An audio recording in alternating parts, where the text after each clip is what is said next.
Kicking off the list at number 10, a lot of hair. To kick off this wild part 2, I had to include the tale of the woman who ate her own hair. Why did she do it? What happened? How much hair? Well, let's find out. All the questions about to be answered. The Liverpool Daily Post back in 1869 got the attention of those passerbyers with this one. A 30-year-old passed away in the village of Lincolnshire. That's not too far off from the average life expectancy in the 1800s, but this case was a little odd. Something was off about it. So doctors asked the family if they could carry out a post-mortem, and lo and behold, a 2-pound solid chunk of hair was sitting in her stomach. It caused ulcerations of the stomach and ultimately caused her death. What a horrible way to go out. The woman's sister didn't know that over the last dozen years or so, she had been casually eating her own hair. Just one piece every now and then. Ultimately, it added up. If you know anybody that's eating their own hair, pass this on. Send them this video. This sounds rather uncomfortable. Number 9, cat attack. If I have to pick, I would say I'm 100% a dog guy. Cats are cool, don't get me wrong, but this next story freaks me out a bit. Also, I had a cat once and I pulled its tail on it.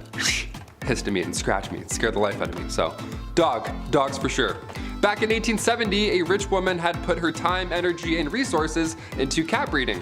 What a fun little hobby and lifestyle. She had tons of cats, she loved them all equally, and they loved her. I'm allergic also, so this story is my nightmare on a level. But it does sound like a cute time, I'll admit, that's a nice way. Especially like in the Victorian era, what a lovely little pocket of fun. 1800s, a lot of candles, everything being extremely flammable, disaster hit often in Victorian times. And in 1870, a fire broke out of this young woman's home, and the cats were sadly trapped in the house. They made it out alive, but by the time they made it out, the 2 maids that had kicked the door open to rescue them, they had gone full primal. The cats just attacked them and it was all bad. The fire in the house had obviously scared them, so when the doors were open, these 2 maids were both attacked by them at full force, essentially, all of these cats. Like, what a horrible thank you for saving all of their lives, you know what I mean? Number 8, quick divorce.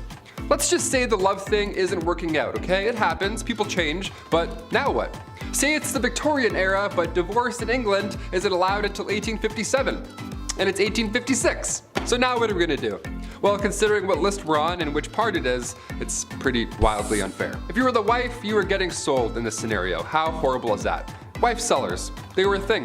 That was a legitimate business. How horrible. Yeah, you were getting sold if you were the wife. How horrible is that? Wife sellers was a legitimate business. There were auctions. Public auctions would be done. You would watch people bid on marrying your wife.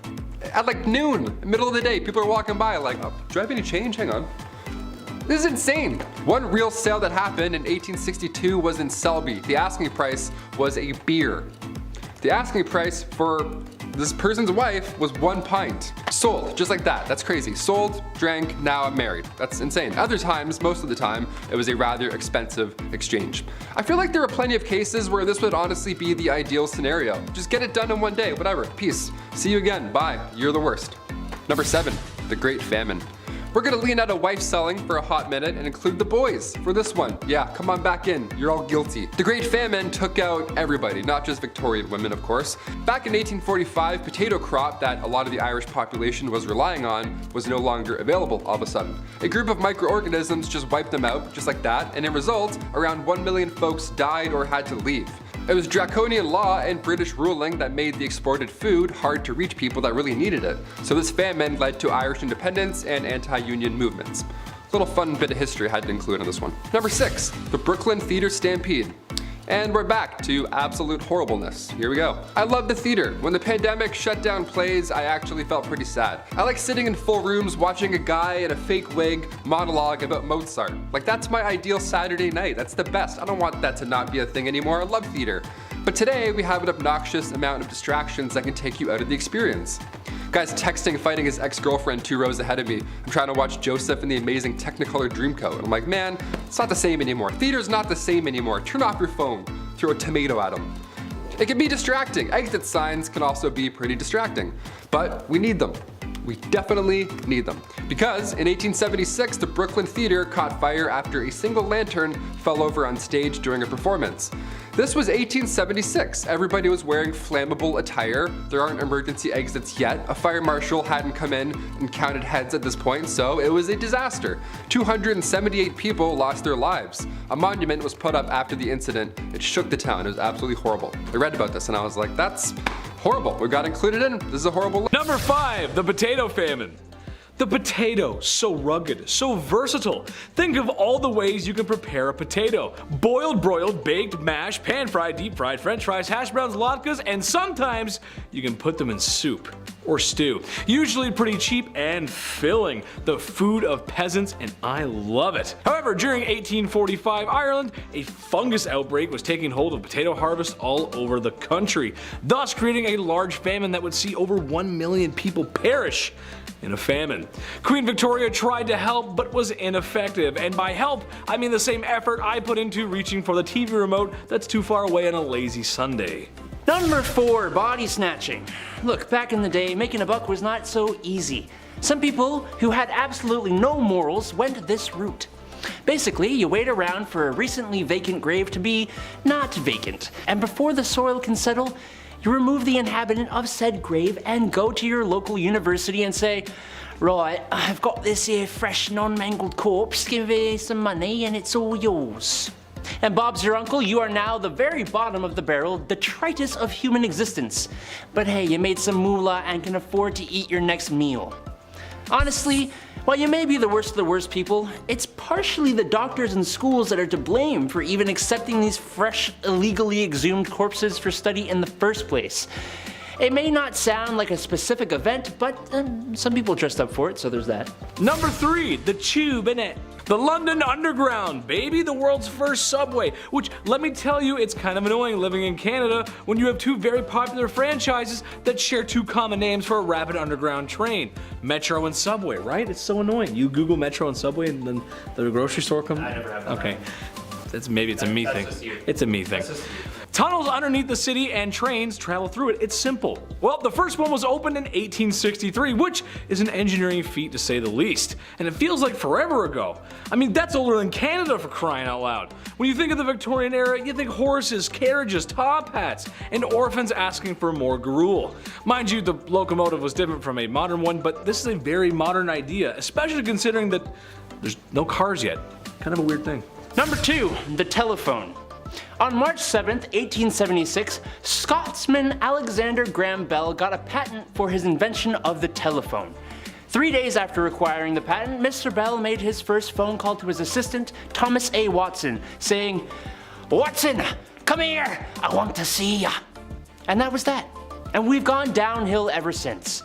No, I'm just kidding. The telephone is a huge groundbreaking invention, allowing people to communicate across vast distances. But the phone addiction some of us have to deal with now, man, it's rough.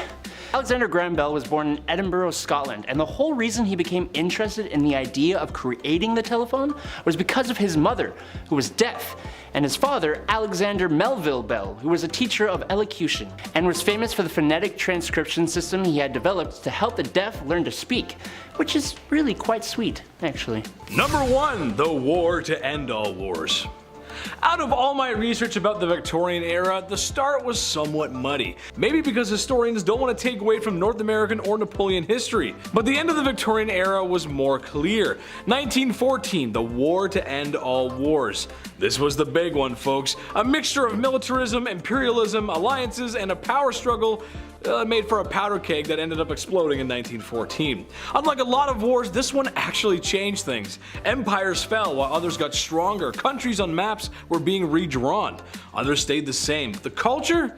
Well, it changed too. What did it? I'm not sure exactly, but what I do know is that when sitting in a wet, freezing, muddy trench for months on end, well, that's horrible, especially when the only thing you have to look at is a red paste that used to be your comrades. It was not a good time.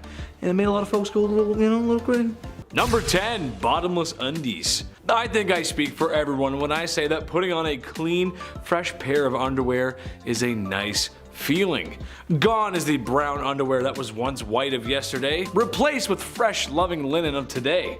Now, if you're also like me, then you probably have some underwear with holes in it. I'll throw them out eventually. I'll get around to it. Just wear them a few more times first and then I'll get rid of them.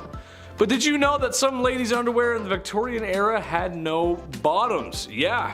Part of the many layers of clothing that women were wearing back then, their underwear had no bottoms, which to me is the whole point of wearing bloomers in the first place. You gotta keep your business warm and packed away. I just don't understand what the point of having it all hang out is. That's just stupid. I don't know. Number 9. No razors. There's a joke about the 70s, George W. Bush, and garden hedges here, but I'm gonna let you fill in the blanks. Basically, this is a time in history where you cannot hop in the whip and drive on over to your local hair razor dealership because there ain't no whips and there ain't no CVS. Or Shoppers Drug Mart if you're Canadian. Today you can buy disposable razors pretty much anywhere, and there's multiple models for doing so. When things get hairy, you got options. Women in the Victorian era were not so lucky. They had to go for the natural look. Now, not that there's anything wrong with that, it's just I feel like a girl's gotta have her options. She gotta be able to, do her own thing. Why not? Number 8. The dirty Thames. When you think of Victorian England and the people, there's only really two classes, the wealthy and the ones who are broke and sound like they're from Peaky Blinders, love. Yeah, that's right. However, even for women of high esteem with their bottomless undies and lady maidens growing a flush, the streets of Victorian London weren't very bourgeois, to say the least. Muddy dirt roads, thieves, beggars, and a really bad smell. It just didn't smell very nice. Oh, and also a really scary guy, but we'll get to that in part 1. But perhaps the most disgusting was the Thames River, which after years of treating it the same way Brendan Fraser was treated after the Mummy franchise was over, it wasn't a good look. It was full of filth, sewage, garbage, and animal cadavers, so much so that it was said you could walk across the river on top of them. That is no place for a lady to be. Ooh. Number 7. Calf ear appetizers. This one goes out to all the folks who like their steak well done, as this may be too much to stomach. Given the way food was prepped and handled back then, I would agree with most folks that cooking the devil out of your meat was probably just the safer bet. Sucks for me because I like my steak rare as you can make it. Blue, almost, honestly. I love it like that. I am also willing to bet that most of you folks who like your steak well done aren't a big fan of fat and gristle. I also love fat and grizzle. I just like meat, what can I say? What I'm getting to is calf ear appetizers. Yes, cooked calf ears, which I'm pretty sure are just like pure cartilage. Higher class women could often find themselves at parties where they would serve up this chewy delight. You'd probably just be chewing on that for a while. I feel like most people wouldn't like that. Is Chris a cartilage guy? I don't know, we'll see. Number 6. Hand cleavage. This goes for every inch of the skin, really, but women had to cover up back then. That means no ankles, neck, or God forbid a wrist. If a man saw a wrist, they would act, ooh. Well, I don't know if they were that down bad, but women of higher esteem wore gloves. There's etiquette to gloves. It was all part of the culture, which means only women with dosh could practice such glove etiquette. I say no woman should have to cover up. She should wear whatever the heck she wants when the heck she wants to. However, with the gloves, I believe there's a separate issue. I have an issue being a big dude with asthma.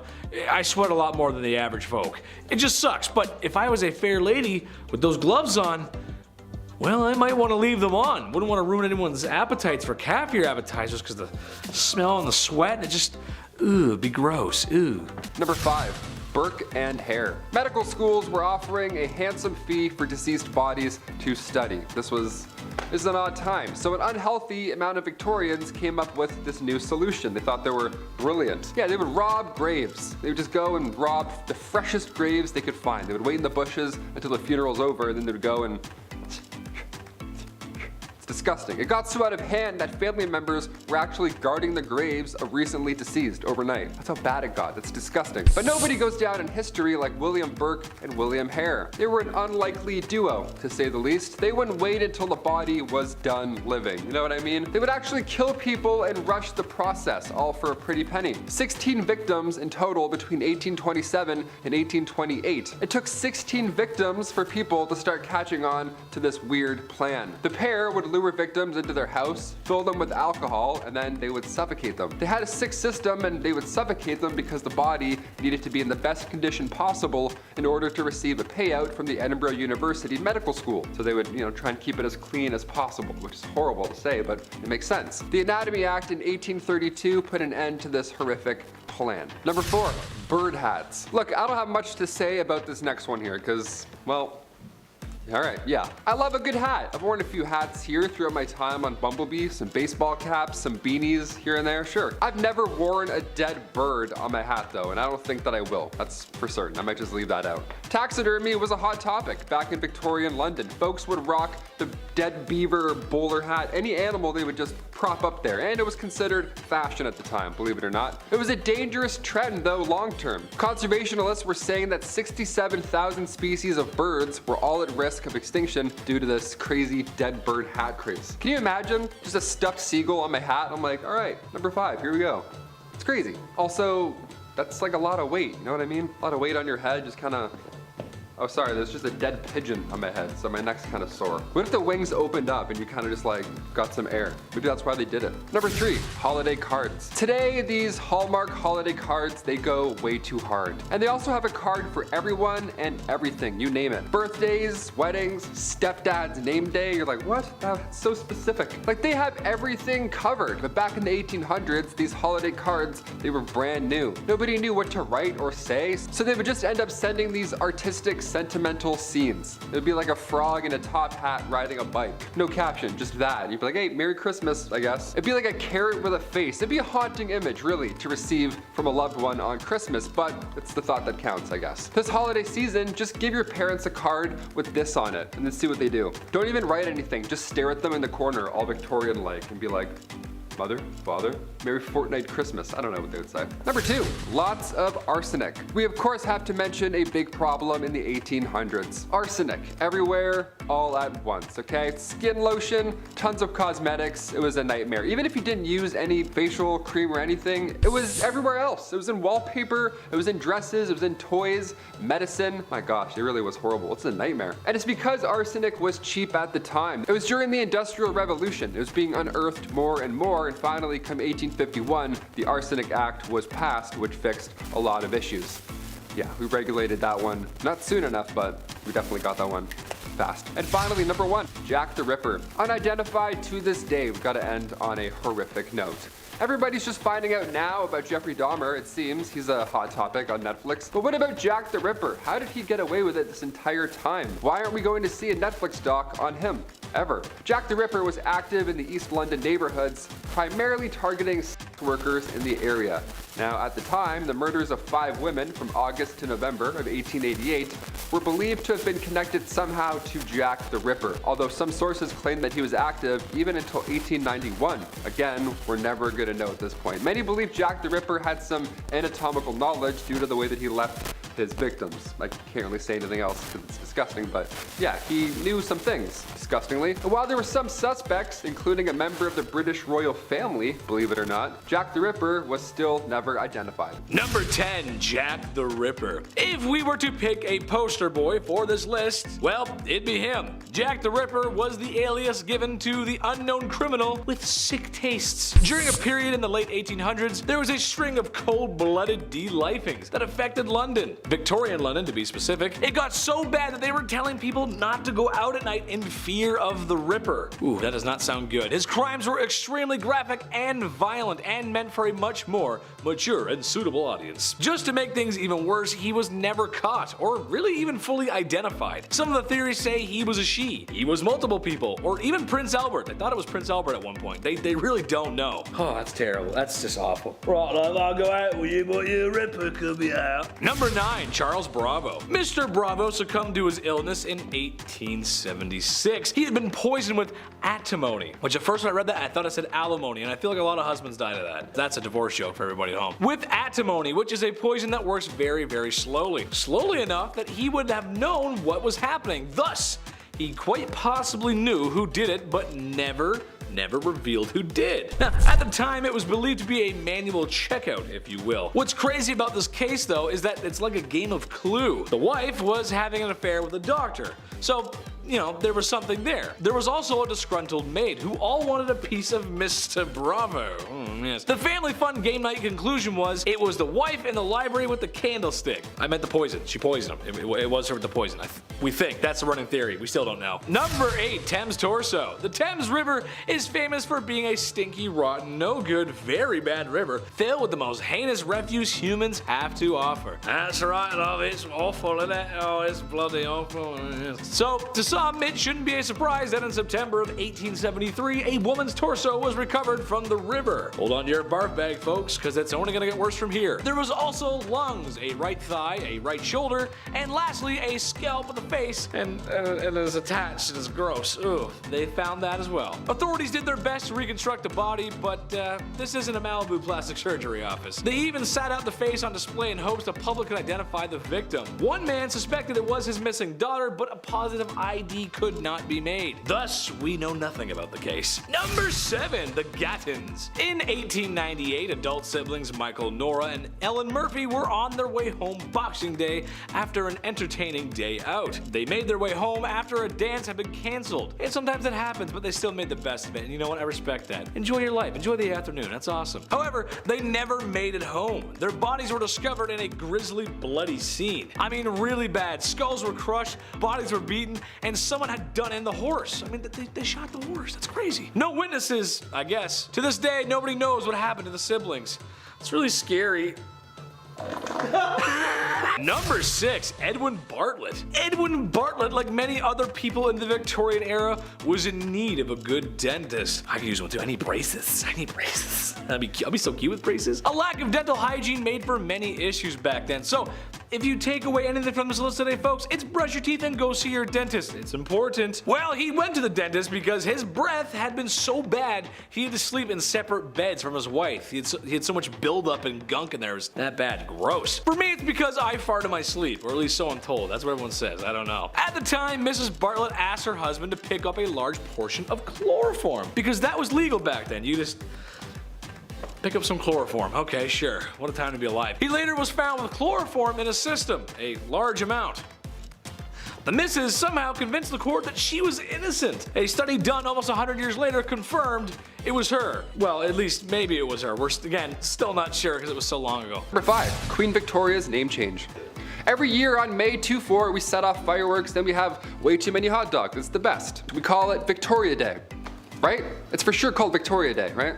Well, back in 1819, Victoria was christened in an almost private ceremony. It was small, obviously. Victoria's uncle only let a few people attend. Like I mentioned in part 1, she had an isolated childhood with the whole Kensington system. That was no way to live.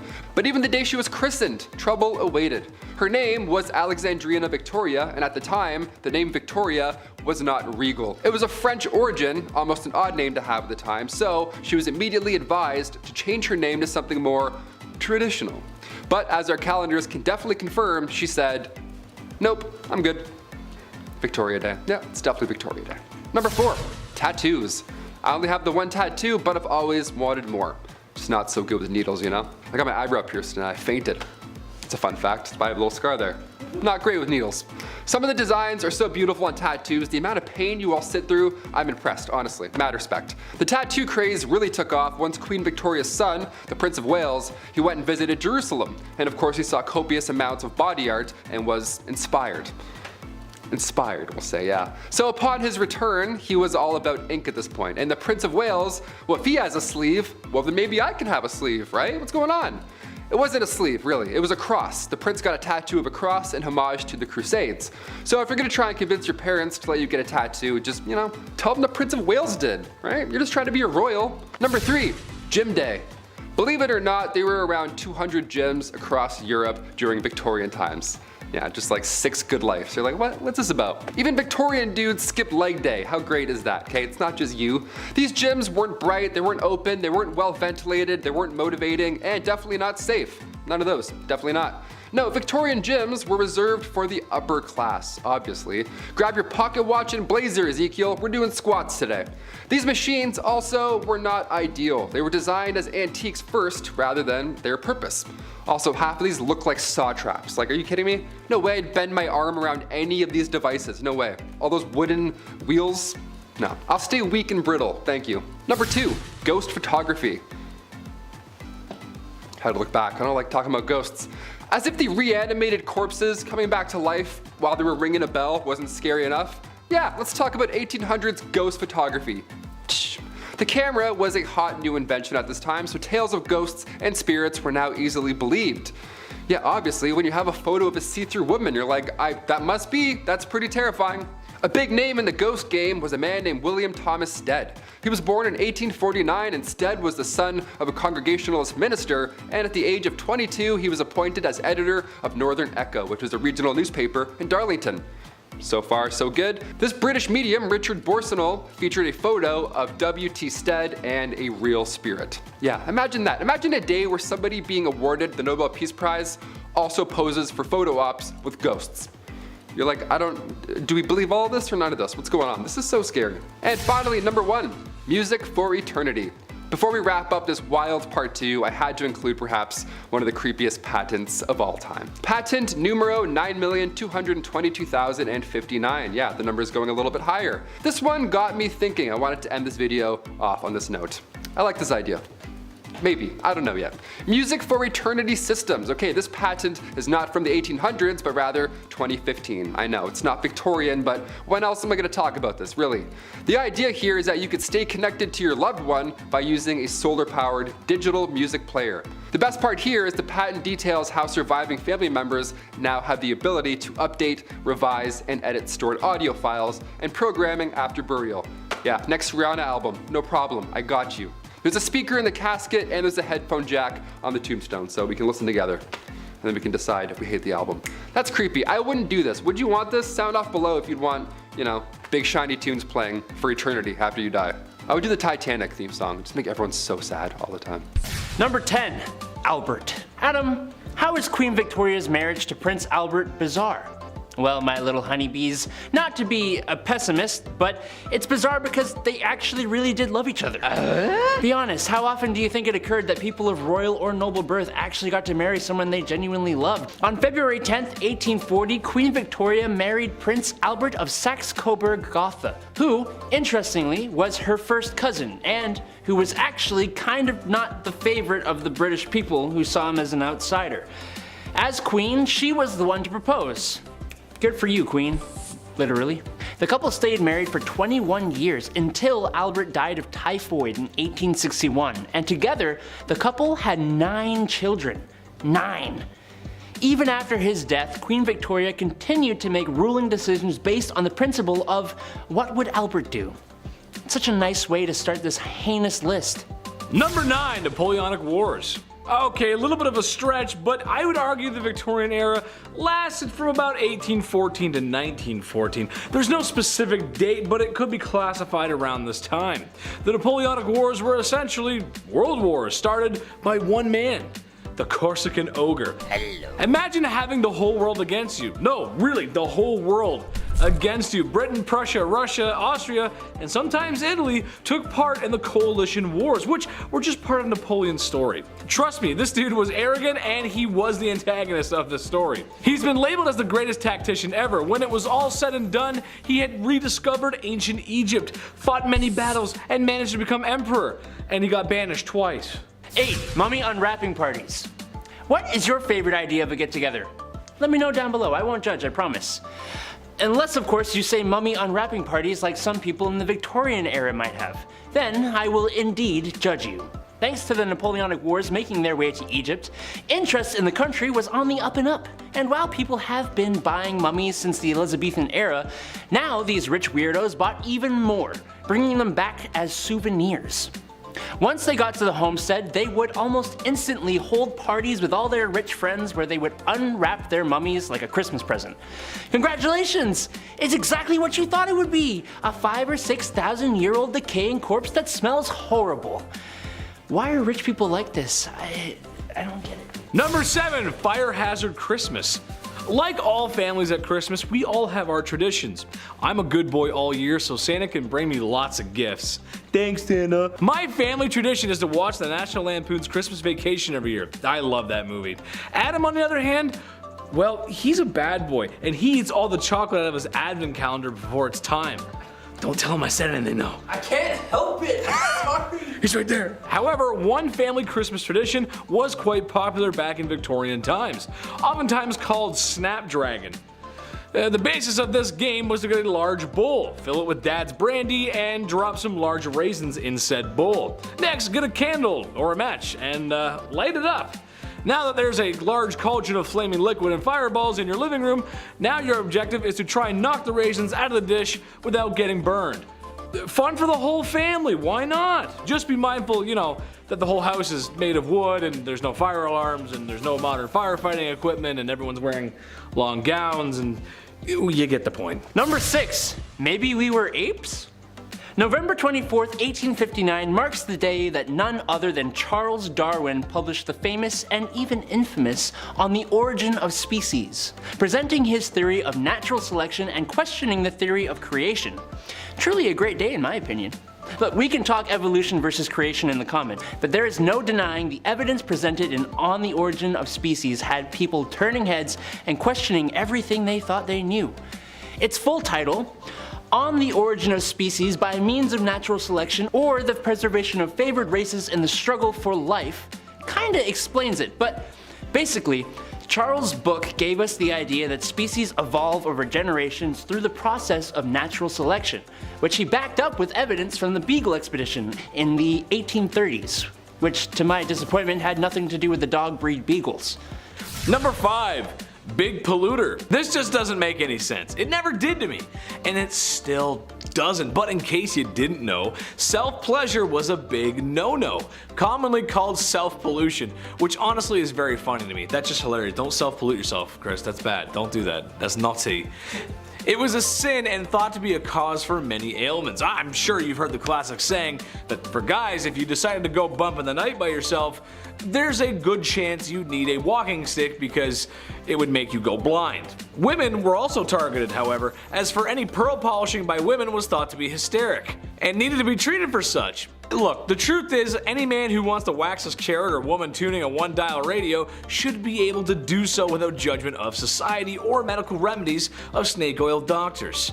Love yourself, love everybody else, and just as long as the bedroom door's closed, you're good. Just don't do it in public, you're good. Number 4, shake and bake. I'm something of a scientist myself, but that doesn't mean I know everything, and if you actually need to learn something about health and safety, take it from a professional, not a second-rate John Candy. However, when coming across this fact, I just had to share it, because with my medical knowledge, this just doesn't sound right.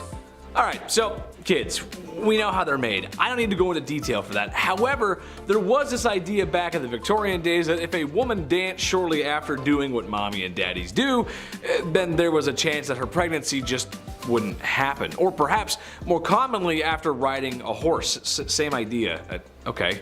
Which is frankly horse. I mean, come on. My mom always told me when she was baking that I had to be quiet and stop running around the house or the cake she was baking wouldn't rise. Well, they always did. I love chocolate cake. I mean, really, I do. I'm starting to wonder if there's a connection here. I was a rowdy kid. Number 3, the Kensington system. Poor Queen Victoria. I know this is kind of a stretch, but it relates back to the whole mistreating women thing. But basically, it was something implemented in order to control the young royal, make her dependent on her mother, whom she was not allowed to be without. Basically, modern day strict parents. Now, all the kids watching right now, or all the kids who've grown up, how well did that parenting work? Let us know in the comments. I'm willing to bet it created a little bit of a divide between parent and child. Am I right? That's exactly what happened with Queen Victoria. Shouldn't be surprised, really. Being a parent is tough.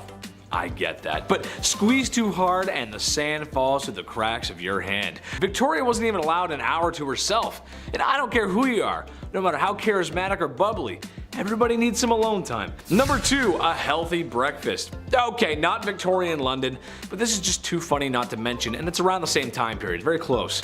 As the great minds of the time thought, self-pollution was a big no-no, and the reason for these urges was often related to food. Some thought eating meat would make you down bad, so a man named John Harvey Kellogg, you might have heard of him, aimed to cure the sickness of self-love. What if a man had a delicious, nutritious meal to eat, especially at the start of his day? Cornflakes by Kellogg's, the very same cereal that's probably sitting on top of your fridge, yeah, was partially originally designed to stop you from feeling those carnal urges. Now, not sure if that works. I mean, go ahead and tell me how you feel after eating a bowl of that. I had one this morning. I feel fine. I don't feel any different at all. I mean, I'm just, well, not really feeling the same about Pam Anderson anymore though. Number 1, rising action.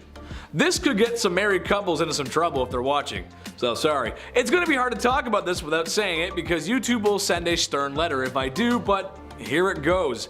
The deed was not considered done unless both parties had signed off on it. Had their toes curled. Reaching the peak, your magnum opus, the way I feel when I eat at McDonald's. DEFCON 1, or simply mispronouncing organisms in health class. I feel like once you're involved, you're involved. And to me, that's a done deal. You can't really reverse it from that point on, regardless of any of my euphemisms, but that's what they thought. They thought if you both didn't climb that mountain together, it didn't happen.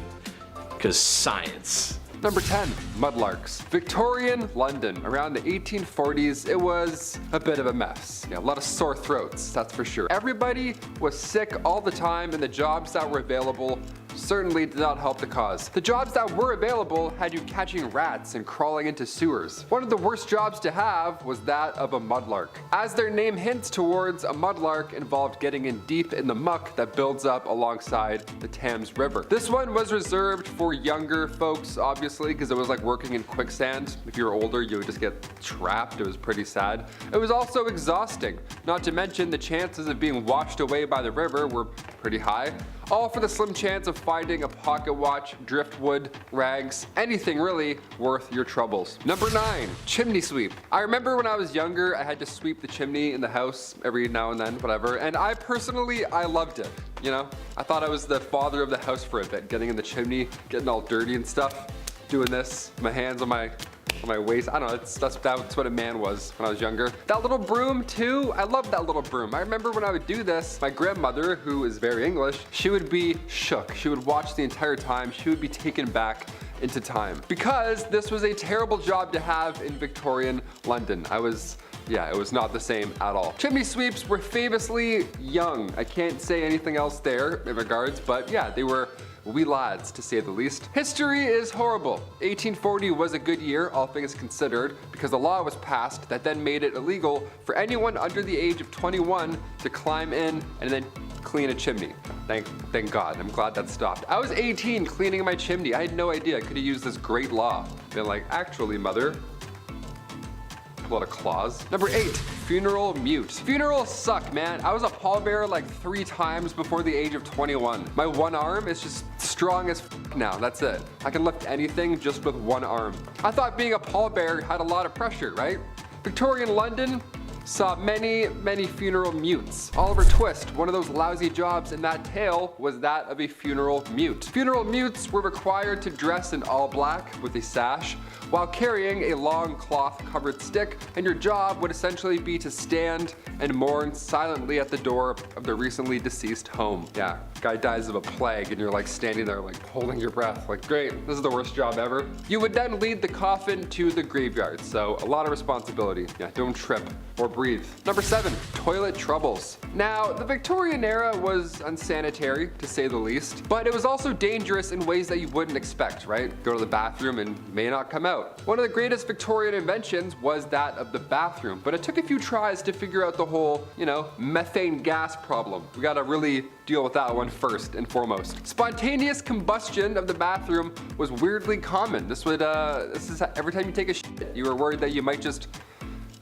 Woo! It was horrible. That's so scary. Flammable gases like methane and hydrogen sulfide, they would build up over time with human waste. A lot of human waste. Built up in the sewers and then eventually would back up into your homes. Next thing you know, you're lighting a candle and your bathroom's gone. Just like that. Now we have poopery. You know what that is? You ever see a little spray? After you go, you hide what you've done with one little spray at your friend's house. It's fascinating how far we've come. Number 6, stairs. Yeah, believe it or not, stairs were a common danger in Victorian times. I'm somebody personally who falls up and down stairs a lot. I'm 6'2", I'm lanky as shit. I have like a Gumby body. I walk around like Woody. I'm always falling up and down stuff. It's horrible. Especially in Canada, it's so slippery. I'm always slipping all the time. In Victorian times, I would have been doomed. Houses were thrown up comedically fast. There wasn't a Mike Holmes on Homes to come in and check it out. There wasn't a building inspector that made things, safe. Servant staircases, they were tiny. They were out of sight. They were built into these narrow walls, often missing steps if they had to, and cut corners just to, be narrow and out of the way. That plus a tray of hot soup and a lot of clothing, yeah, it was next to impossible to move around without something happening. A lot of fatalities in staircases. Even today, around 12,000 people die each year falling downstairs. Hold on to that railing. I'm here to remind you, hold on to that railing.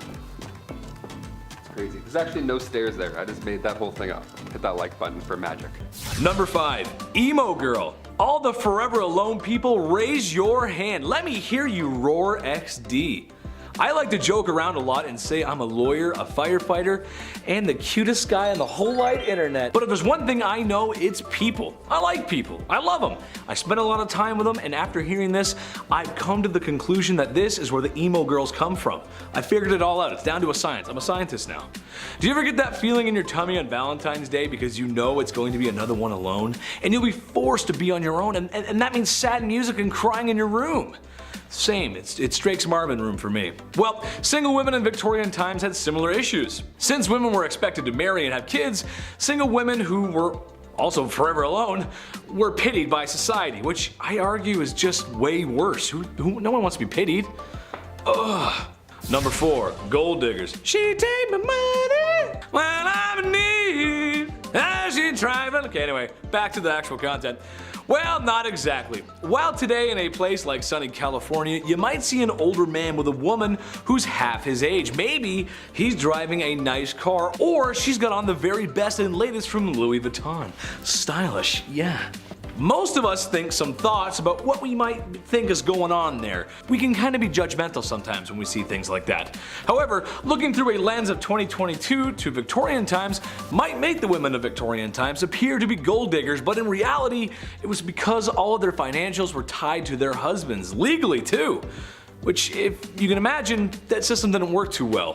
What if your husband is broke? What if your husband is running amok with sultry lasses on the street corners?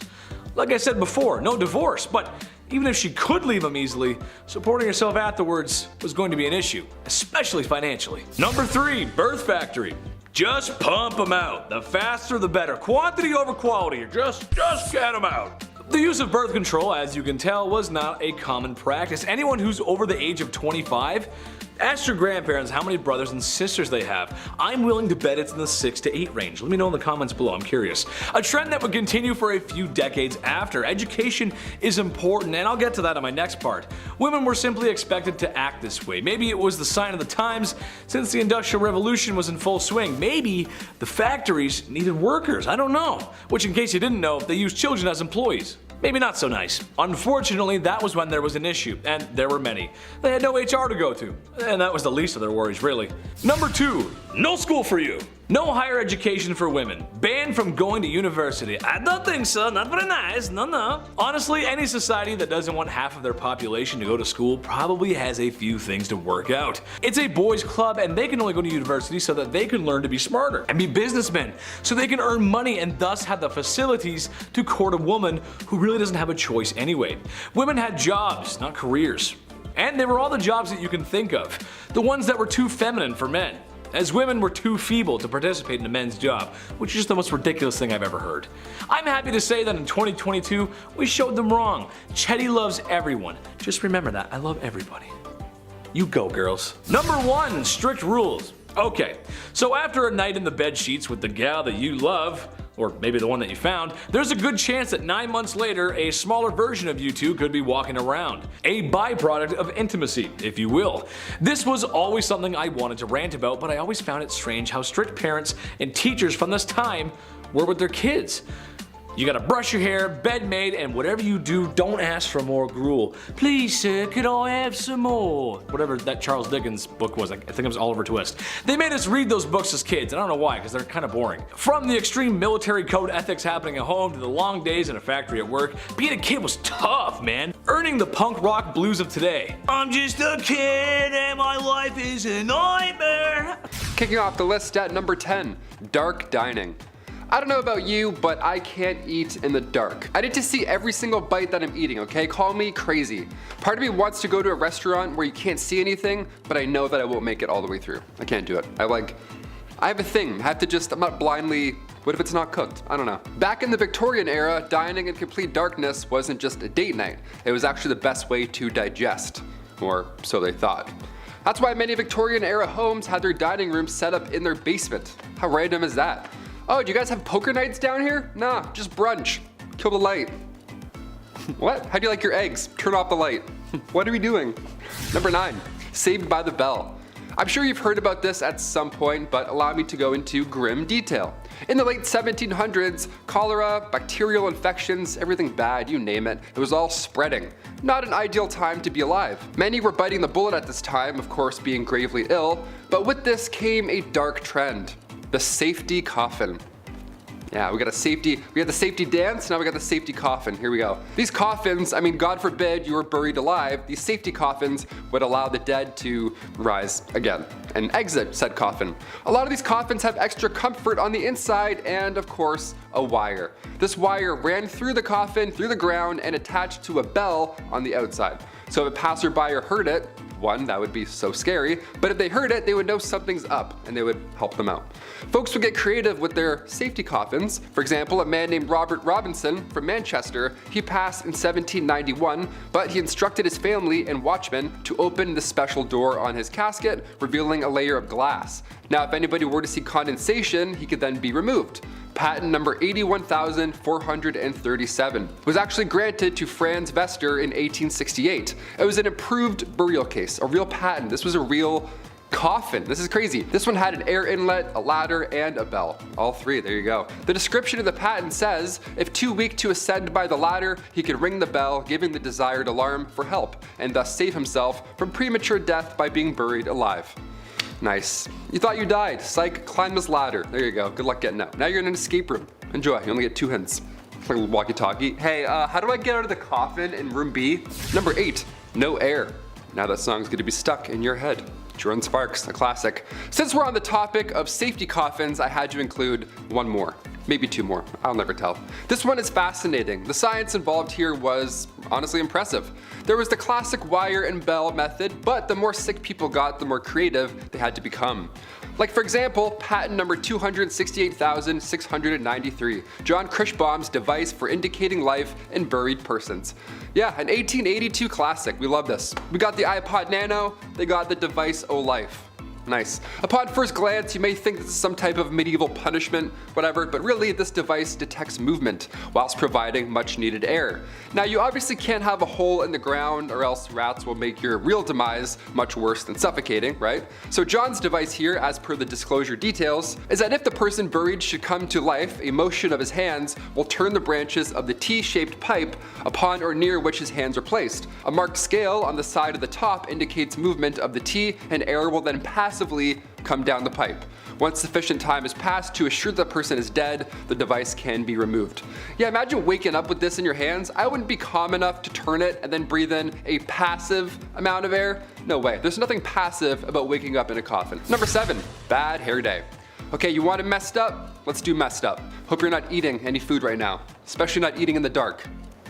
2 red flags. Okay, the Liverpool Daily Post back in 1869 had readers invested on this fateful day. Right on the cover it read, a 30-year-old passed away in the village of Lincolnshire. Now at the time, that's not far off from average life expectancy in the 1800s. But this case was odd. Everyone wanted to read about this. This case was noteworthy. It was important that folks understood what took this young lady's life. Doctors asked the family if they can carry out a post-mortem, and lo and behold, they found a 2-pound solid chunk of hair sitting in her stomach. 2 pounds. That's what happened. That's how she met her fate. That's horrible. This ball of hair caused an ulceration of the stomach and ultimately caused her death. The woman's sister did note that over the last dozen years or so, she had casually been eating her own hair. So at this time I say, if you know anybody eating hair, send them this link. It's not a good idea. Cut that out. Stop doing that. Number 6, the Great Famine. Weird time to talk about a famine after the hair incident, but okay, here we go. Back in 1845, a potato crop that a lot of the Irish population relied on was no longer available. This was huge. This is bad history right here. A group of microorganisms wiped them all out, and in result, around 1 million folks died or had to leave. It was draconian law at this point and British ruling that made the exported food hard to reach people. This famine led to Irish independence and anti-union movements. Historical, definitely. Messed up, absolutely.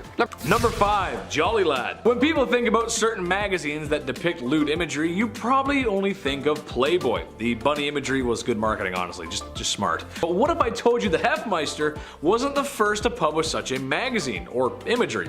Back in the Victorian era, there was some saucy imagery being produced. The government had outlawed such indecency, but this only made the lewd picture industry move underground, where naturally it flourished, especially in major cities. And if you knew where to go and how to ask for one, you could purchase something from the hidden menu. Kind of like when you go to McDonald's. Yeah, there's a hidden menu there too. Google it and see for yourself. I'd repeat what my favorite one is, but I would be in trouble from the YouTube gods. And I've been treading on thin ice this whole video, so Number 4, the first counterculture.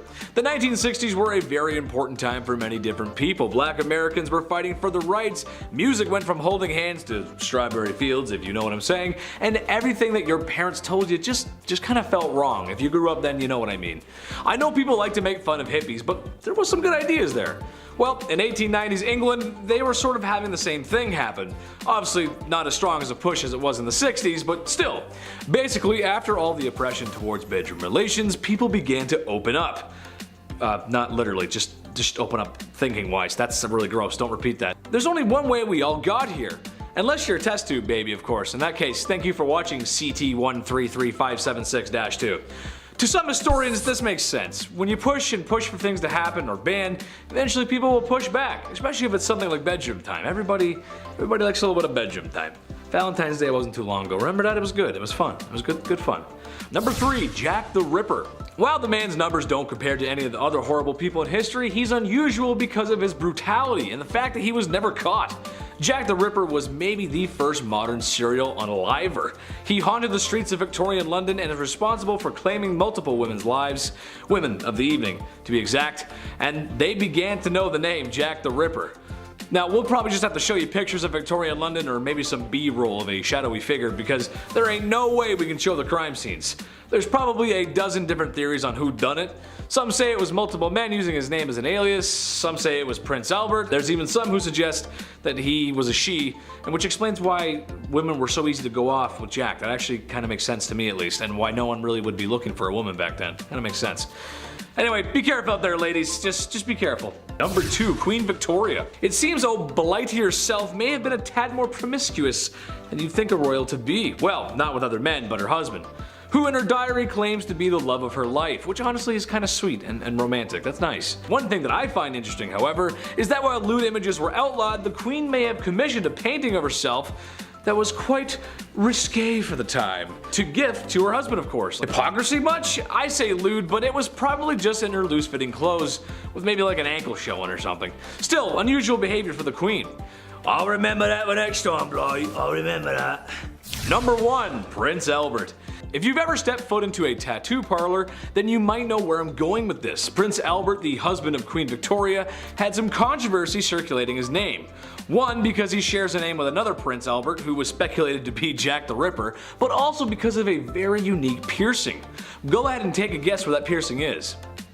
Yeah, I didn't think so. As a man, if your anatomy could be described by an internet comedian using moderately funny euphemisms, then the piercing would go through your German army helmet. That makes sense, right? The horror. The absolute horror. It's rumored that he had one of these piercings. Did he? I'm not sure. But if it means anything to you, Nicholas II had a tattoo, so it's not completely out of the realm of possibility. At number 10, death photography. Has anyone out there looked at really old photos and had that eerie thought that everyone in that photo is dead now? I have.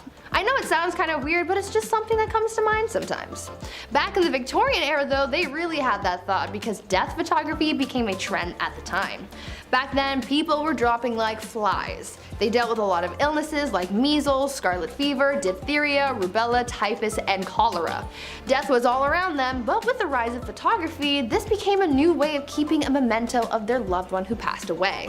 Before this, they would keep locks of hair and other items from their loved ones, but once they got access to cameras, families started posing with their dead relatives. Literally.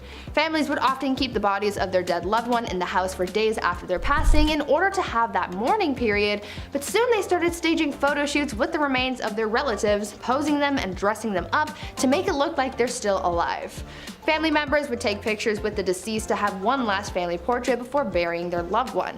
It's kind of heartwarming in a way, but also really creepy. At number 9, emigration. During the Victorian era, there was unfortunately a lot of orphan children living in the streets of London. It became a pretty big problem because of the sheer amount of young people without homes or families. It was estimated that around 30,000 children were living on the streets in London in 1869. Soon a program was put into place to try and solve this issue, and people started rounding up these orphan kids and shipping them off elsewhere to work in some of the British colonies. Many of the kids who were shipped off ended up working as farmhands or as domestic servants. Though many children were shipped off to places like New Zealand and Australia, the majority of them went to Canada. About 80,000 of them actually. They were sent away with hopes that they would be able to live better lives, but unfortunately for many of those kids, they didn't end up having any better luck in compared to when they lived on the streets. This practice ended up becoming pretty controversial, as you can imagine. Before we carry on talking about the strange things that happened in the Victorian era, why not take a moment to leave a like on this video if you're enjoying it so far, and while you're at it, consider subscribing to the channel to see more videos like this one. At number 8, mental health. Back in the Victorian era, the study of the human brain and psyche was still relatively new, so no one really knew what was going on up in people's noggins. Mental asylums started to pop up, and people started getting diagnosed with mental problems even if the diagnosis wasn't accurate. The 3 labels that a patient could fall under were the manic, the melancholic, and those with dementia. The symptoms for those big 3 labels often varied, and people were admitted to asylums for some pretty messed up reasons. There was a list of common causes for mental illness that people referred to back then, and it included things like, quote, laziness, novel reading, superstition, an immoral life, and intemperance, as well as the act of self-pleasuring. For women, they could also be sent to asylums for some pretty ridiculous reasons, like imaginary female trouble, hysteria, rumor of husband murder, and even fits of desertion of husband. I am so glad things have changed since then. At number 7, grave robber. When you think of jobs back in the Victorian era, you might think of things like chimney sweeps and lawyers. But another relatively popular, though questionable profession was being a grave robber. Yes, people actually made a living off robbing graves. As people studied medicine, they needed cadavers to practice on, but there was a law saying that only the bodies of those who had been executed for a crime could be used as a cadaver, and since the laws changed to include less and less crimes having death penalties, soon people started running out of cadavers to practice on, and this gave way to the boom in the grave robbing industry. People could make a pretty penny for snatching bodies from cemeteries and selling them to medical professionals and students. Fresher bodies went for more money, and the grave robbers not only made money off the sale of the cadaver, but they also charged a fee, so they ended up with a little extra cash in their pockets. Eventually, the grave robbing business became such a big problem that cemeteries started installing watchtowers and guards to prevent people from getting away with the dead. At number 6, beauty. I've talked about this before in some past videos, but the Victorian era was famous for its strange beauty practices, so I just had to include it on this list. You're probably familiar with the makeup from the Victorian era. Women often painted their faces white to look as pale as possible, but even though they believed it made them look beautiful, it also did a lot of harm to their health. The white face paint that women would use was lead based, and as we all by now, lead makes you dead. But this white lead paint isn't the only thing that harmed people's skin. Women would also wash their faces with ammonia to make their skin look paler. At night, women would rub opium on their faces, and if they were really dedicated to their beauty regime, they would also ingest arsenic. They were literally poisoning themselves in the name of beauty. Women would also use mercury on their eyebrows and eyelashes, and would use lemon juice or belladonna in their eyes, which could cause blindness in some people. Once again, I'm glad things have changed. Number 5, the hobble skirt. Yeah, so when people can't get out of burning theaters, it's stuff like this to blame. Just from this 1910 headline alone, I'm glad we don't have hobble skirts anymore. The June 12, 1910 headline reads, "The hobble skirt is the latest freak in women's fashions." The latest freak. Skirts that are so tight around the ankle that locomotion is seriously impeded and speed is impossible. Nice. I'll take 2, debit. Doesn't that sound like a bad time? Why would anyone want this? Sounds like you're gonna be late for everything. French designer Paul Poirier made these to free the bust, to free the, have a lot of room in here, whilst shackling the legs. So you in turn you can't move. Just what you need to move around uneven stone roads, I guess. Love the practicality on this one, Paul, thanks.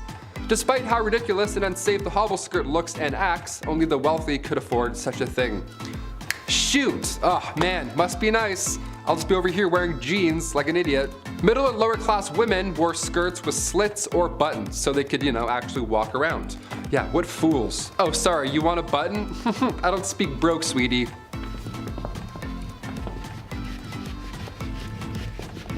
Number 4, lead-based. When I started here at the studio a year and a half ago, maybe 2 years, I was like, okay, I gotta put on face cream maybe. A lot of lights, a lot of HD. Time to get rid of these bags under my eyes finally. I don't know, maybe drink some water.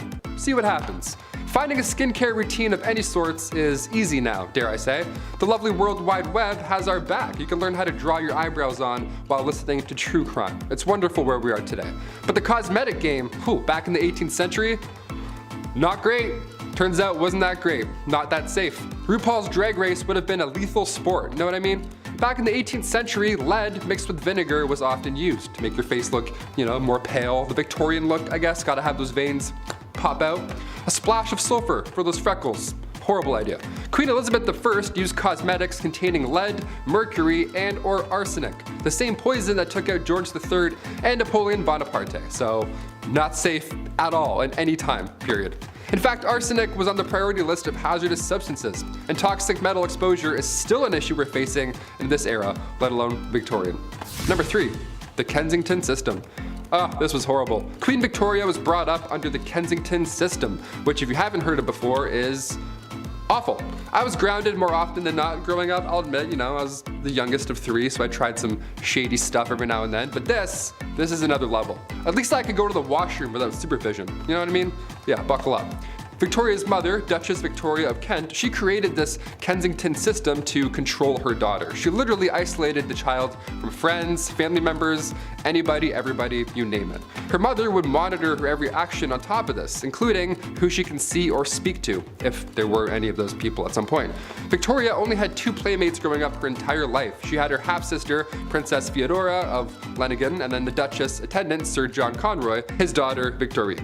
I mean, I had like 4 friends growing up, maybe 5 and a half, but this is just cruel. This is just unfair. Especially with a royalty too, you'd think you can have more things. No, less. She shared a room with her mother until she was a queen. That entire time, she literally couldn't walk down the hallway alone. Victoria has reflected on her childhood, and yeah, in case you're wondering, she hates John Conroy. She referred to him as a demon incarnate, so she's got the words. Number 2, arsenic dresses. If looks could kill, literally. You've heard of arsenic and old lace at some point, but what exactly are we talking about? Back in 1861, a poet by the name of Henry Wadsworth Longfellow, real name, his wife, Fanny, also real name, her dress caught on fire and her burns were so bad that of course she sadly didn't survive.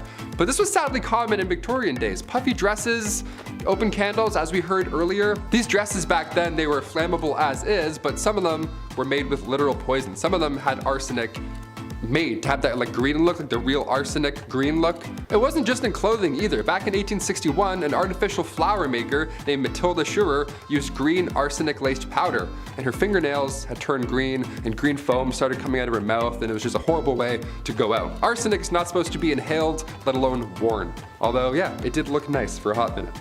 Not worth it. And finally, number 1, Queen Victoria's threats.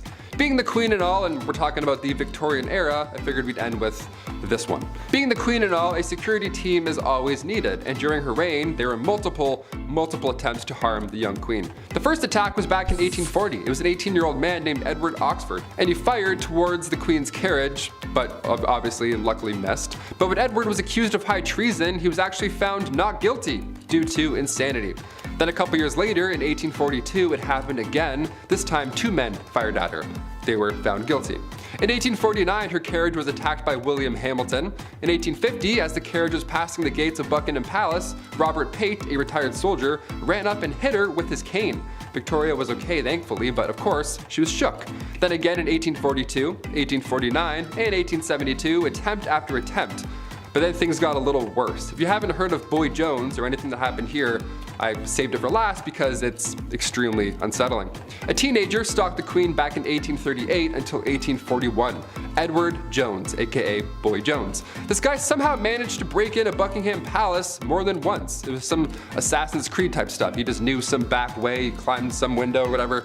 The guy just knew a route in, so he would break in and would more often than not just hide under the Queen's sofa. He would sit on her throne sometimes, and one of the worst things ever, he would go through her drawers and like go through her clothes and stuff. It was creepy. He would steal her clothes until eventually and thankfully he got caught. Of all the things you can do, of all the crimes you want to commit in the Victorian era, you're gonna go hide under a couch for 5 years? Okay, I'm glad he got caught, but just so weird. What a weird ending. Number 10, the hobble skirt. This is a bad idea written all over it. The hobble skirt, also jokingly called the speed limit skirt, was a dress with a very tight hem, making the poor lass who's wearing its movement, well, not having much of it. Can't have the wife running off from her home now, even if that, that meant the home was not a good place and men acted really bad back then. But no, you can't have her running away. Apparently though, some were so tight that it caused women to fall, and in some extreme cases, I can't believe this, those falls were fatal. What? Number 9, muslin dresses. Honestly, I can see celebrities doing this today. Okay, so the female figure. It's sleek, it's curvy, it's gorgeous. Today a girl's got some options on how she wants to flaunt what her mama gave her. You go, girls. But back then, well, not so much. Except for the muslin dress, apparently, which I find strange at the time, since seeing a woman's ankle could give a guy a stiff neck for hours, if you catch my drift. Essentially, this was a dress that you had to wet first, like a gentle misting, if you will. Yeah, weird, right? And then you'd wear it out. Now, for the summertime, this makes sense, and honestly, I might support this myself, actually. See the curves, stay cool. However, some stories tell us of women who wore this during cooler weather and then got sick. Fashion over function, ladies. Be careful. That's a silly one. Oh, 40 below, I better wear my muslin dress. Yes, I'm just gonna walk out. Number 8, ladies wear. Okay, this is a general one, but ladies' dresses and wear in general was just ridiculous. I mean those big poofy dresses, it just seems like ladies had it rough. When have they not? Wear a dress that's too tight or so big you struggle to walk around. Not to mention the fanciest of dresses have wire or wood cages and frames. Just making walking around more difficult because, yeah, that makes sense. For me, anytime I wear formal wear, I keep an eye out for bathrooms. You never know when you need to go. However, I just can't imagine trying to squeeze the lemon in those bad boys. Whew, that would be difficult. To make matters worse, there are stories of women wearing just regular big poopy dresses and then getting in accidents at factories. And yes, it was gruesome. And yes, they didn't make it out. And no, there's no movies about it. Stop asking. Number 7, pestilence fabrics. Last time I was talking about the Victorian era, I mentioned a few points on fabrics with harmful and dangerous chemicals, which happened more than it should have. It shouldn't happen at all, really. It's kind of sad. Well, that wasn't the only fabric-related issue that was out to get you back then. For example, wealthy people couldn't be bothered to do their own laundry. I hate doing laundry, I don't blame you. I'm not wealthy though. And sometimes would have them washed and taken away by launders who, well, wash clothes of the rest of the city. Being that clothes and washers themselves were poor, or that clothes were just mixed around regardless, that was an issue. There was a lot of sickness going around at the time and, well, it was contagious. A lot of times these sicknesses would cling to fabrics and when given back to their customers, well, they could very well come down whatever London was feeling at the time. It doesn't sound like a lot of fun. I think I'll just wear more of my dirty stuff. I'll just wear my underwear for 6 months straight. It was white when I bought it, not anymore, but it's okay. Number 6, lead. Here we go again. Lead, just lead in general. It was used in so much stuff. Seriously, it's scary. Especially because they knew it was harmful. It wasn't a secret, they knew. I was gonna pick one leaded item, but I couldn't. I mean, seriously, I know this is a list about fashion, but it was involved in some clothes making processes, it was in women's makeup, which that's also fashion, and it was in house paint, which I know that's not technically fashion, but it kinda is. Trust me, I used to mix paint before I was an internet comedian. I know the history of paint. Ask me your paint related questions in the comments below. I'm the guy you need to talk to. I mean, it was used in pipes too, and we drank out of those. It's just crazy. Now, it is one of those things that minor exposure to is fine, sure, but the thing was with fashion and beauty is that you probably would use said product every day, like the clothing or the makeup, and especially the makeup of the ladies. Lead poisoning symptoms include headaches, stomach pain, constipation, infertility, and memory loss. Yikes, that's not fun. We don't like that here. Number 5, dresses too big. This is something I'm glad isn't a thing anymore. I'm not a person who likes to dress up. I'm a simple dude. Casual and comfortable is my forte. However uncomfortable wearing suits is. I like to think I clean up well. And I understand sometimes you gotta wear drip. It's just how life goes. Sometimes you gotta dress up. I just don't think people should be showing up to any formal events in cowboy boots and a popped collar shirt. I've known a few of those people. But what I'm really talking about here is the obtuse size of women's dresses and just the whole culture of women's fashion back then. It's just crazy. Large and overbearing dresses with enough material to use as blankets when you sleep. I know that couldn't have been fun. It's horrible. Especially with my sweat problem. A few hours in a suit and maybe a few beers later, and the first thing I'm trying to do is take the suit off. It gets tight and sweaty in there, and it's just a lot of material. It's just too much. And doorways, trying to get through doorway. Ugh. Forget about it. Number 4. Fava beans. Well, after all that sweating and being around all that foulness, ladies needed to detox. How about a nice face mask made of beef? Yes, that's right. To keep their skin young and beautiful, they would drape a slice of beef over their face. Nothing like a little Hannibal Lecter before bedtime. Now, I hear you saying, well, Chad, that's not that bad. Okay, but think about this though. For the time period, that beef was probably yucky due to food processing practices of the time, and there's just no fridges. That means it was stinky. I hope it was at least winter before these ladies decided to beef up like that. This process of beef was supposed to rejuvenate the skin because beef contains some important vitamins for such. I can't recommend that. You just walk in with the beef and, hello darling, yes. Gross. Number 3, hot Christmas. This is just so dumb. I'm just gonna go ahead and tell everyone at home right now not to do this, because I know some of you, and some of you are gonna be like, oh, thanks, Chetty, that's cool. No, don't do it. I'm a doctor, a lawyer, and a firefighter.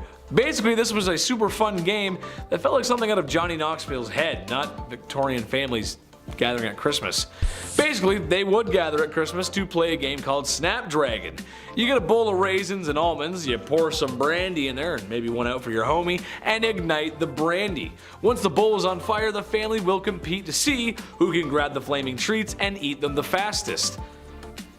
Okay, second-degree burns are not how I want to spend my holiday season, and also, in a time before smoke alarms and a modern fire service, this sounds like a really bad time. Grandpa could lose it out of his hands. Drapes catch fire, the house burns down, probably the whole neighborhood. Just a bad idea. Also, I hate raisins, so setting them on fire? Yeah, I'm out. I don't like raisins. They're gross, dude. I don't like them. Number 2, crypt pics. Look, it's a part of life. It happens. You live, you love, and depending on how much your wife likes interior design, you probably have a sign hanging up like that in your home somewhere that says something like that. You know what I'm talking about. And after spending all that time in HomeSense, it's all over. Fade to black, cease to exist, the forever box. There's a whole process and respect in the undertaking business. The Victorian era had a strange tradition, however. How about taking photographs with the body of a family member who has recently passed on? Yeah, that's right, I know. I couldn't believe it, really. People would sit there for minutes taking photos of those who are no longer with us because the process of taking photos was not great. This isn't the digital age, after all. This is something that the crypt keeper would make you do. Keep them in the album or something. Just not for your everyday family, man. That's just weird. Yes, now we're going to take photos. Like, that's just weird, you know? It's just weird. It's weird. Number 1, Jack the Ripper. Listen, the women of Victorian London feared this guy.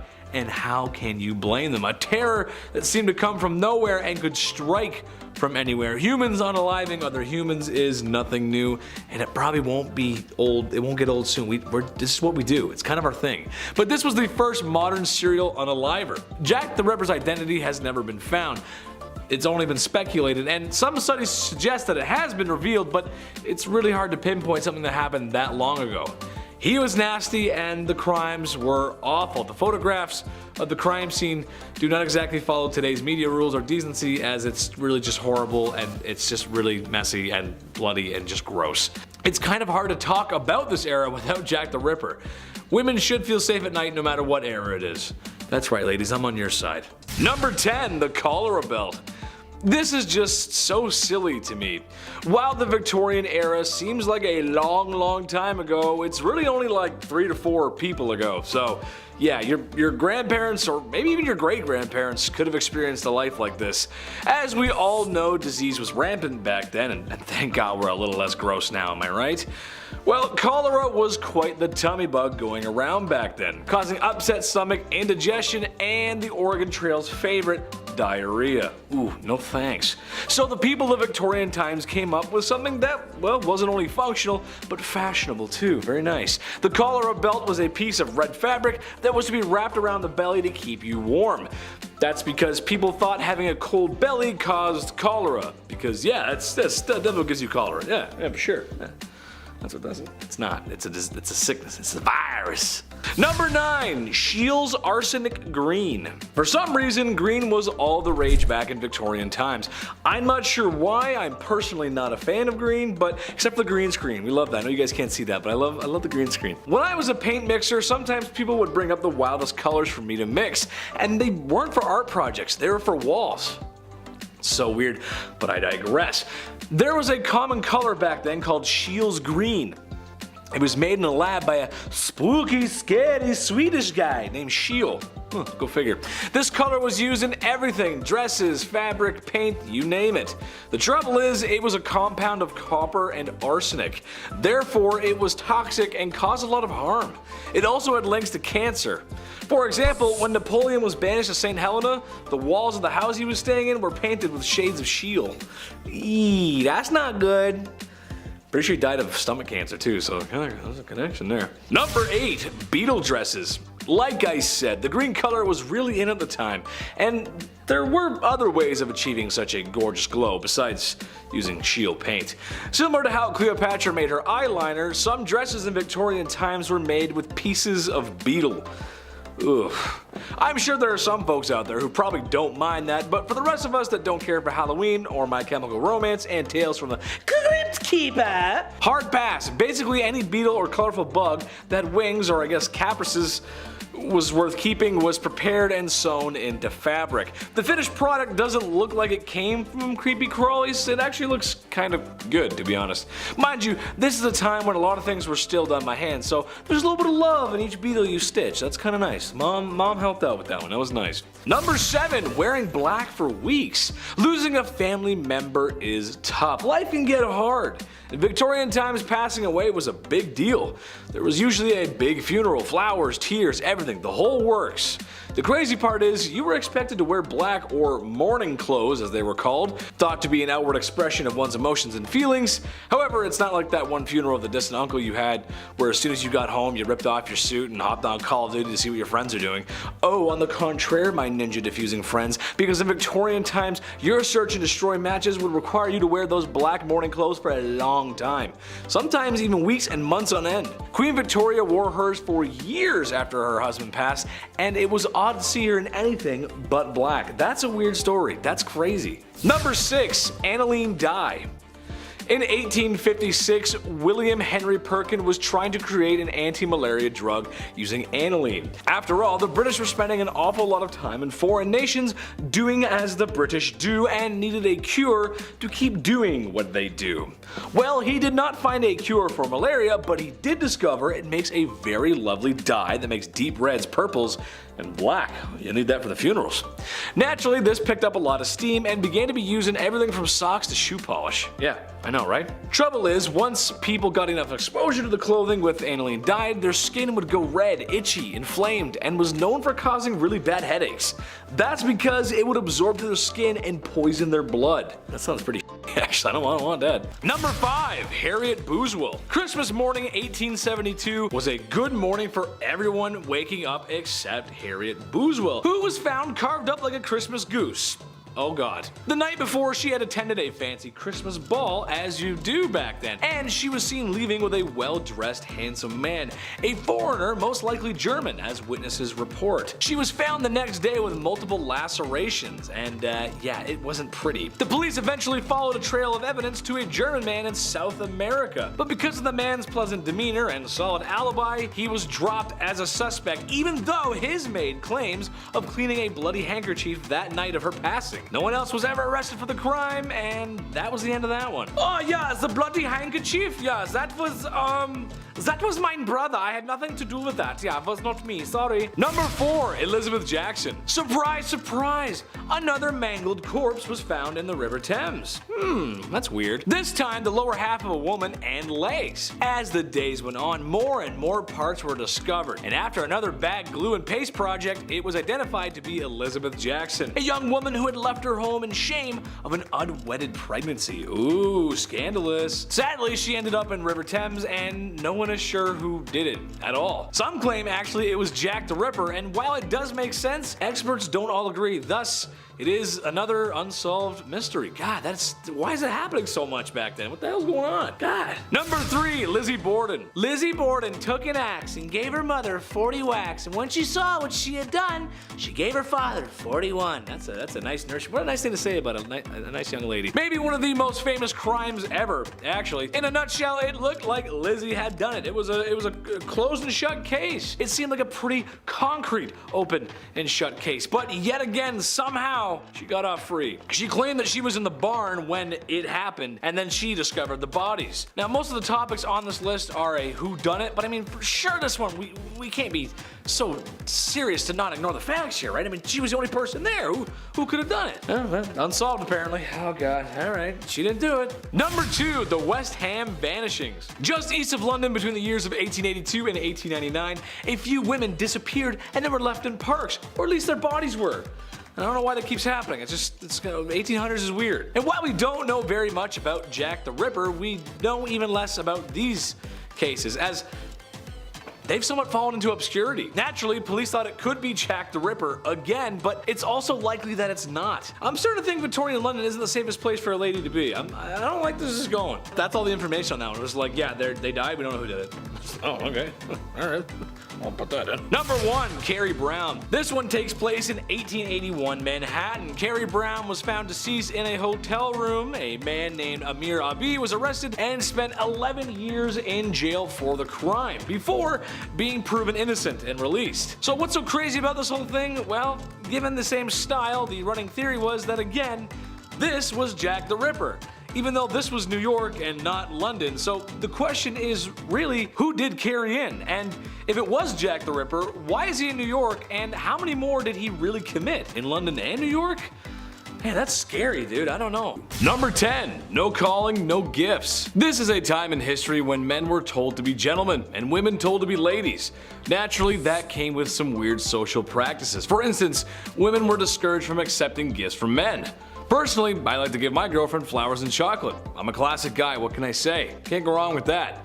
However, even if a handsome silver-tongued devil such as myself were to give some flowers and the finest dark chocolate a 7-Eleven has to offer, and a most promising woman were to accept said gifts, she may not be able to call me back. Literally because, well, the phone isn't exactly a thing yet, and also because that's something else women were just discouraged from doing.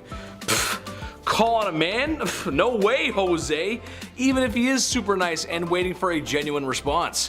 One etiquette guidebook from 1882 called any woman who calls on a man ill-bred and positively improper to do so. I like when people give me flowers and chocolate. Maybe call me sometimes, I'm a little lonely. Number 9, act like a lady. How dare ladies do anything unladylike? Oh, said every man ever in the Victorian era. This is a time in history when ladies gotta be ladylike. That means makeup, corsets, and don't you dare do anything masculine. Oh, that's me angry. This is still a time when food isn't the greatest either, so imagine if you got an upset tummy at the dinner table. Happens to me a lot. You've got a handsome prince that your parents have arranged for you to marry. When you go to greet him, you do it with a simple gesture, as kneeling to curtsy could turn your linens a certain shade of embarrassment that 1800 stain cleaning technology could never wash away. You'd poop yourself. Where's Billy Mays when you need him, right? How dare women do such things as go number 2, or even worse, break wind? Oh, the nerve. That's just the way it went, folks. I don't make the rules.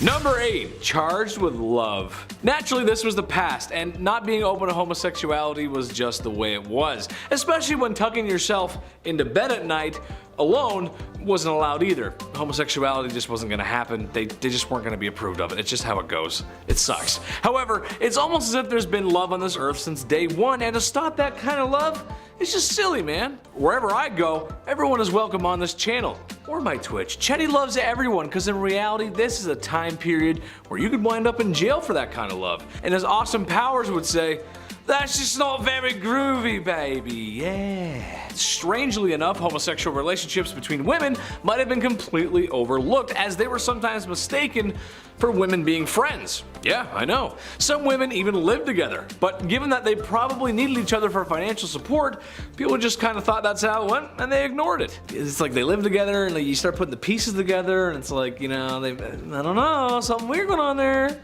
But love everybody, come on, be nice. Number 7, a good thing.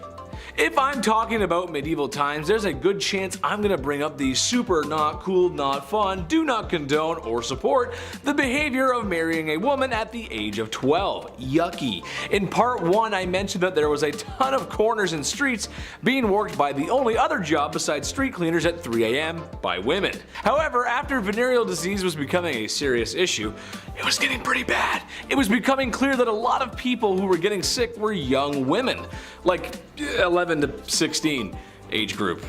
Ooh. Which I shouldn't have to tell you is bad. That's pretty bad, dude. When I was 16, I was rocking Black Ops 2, hanging out with my buddies, and partying hard in the summer. I got a lot of good stories, maybe I'll share them one day. Catching all that nasty stuff is no way to spend your youth, so thank God the government changed the age of consent to 16 years old, which I know is not a solution for everything that was going on, but it was a small step forward in the right direction. That's what we like, good history moving forward. We like that, Chetty likes. Number 6, the seamstress.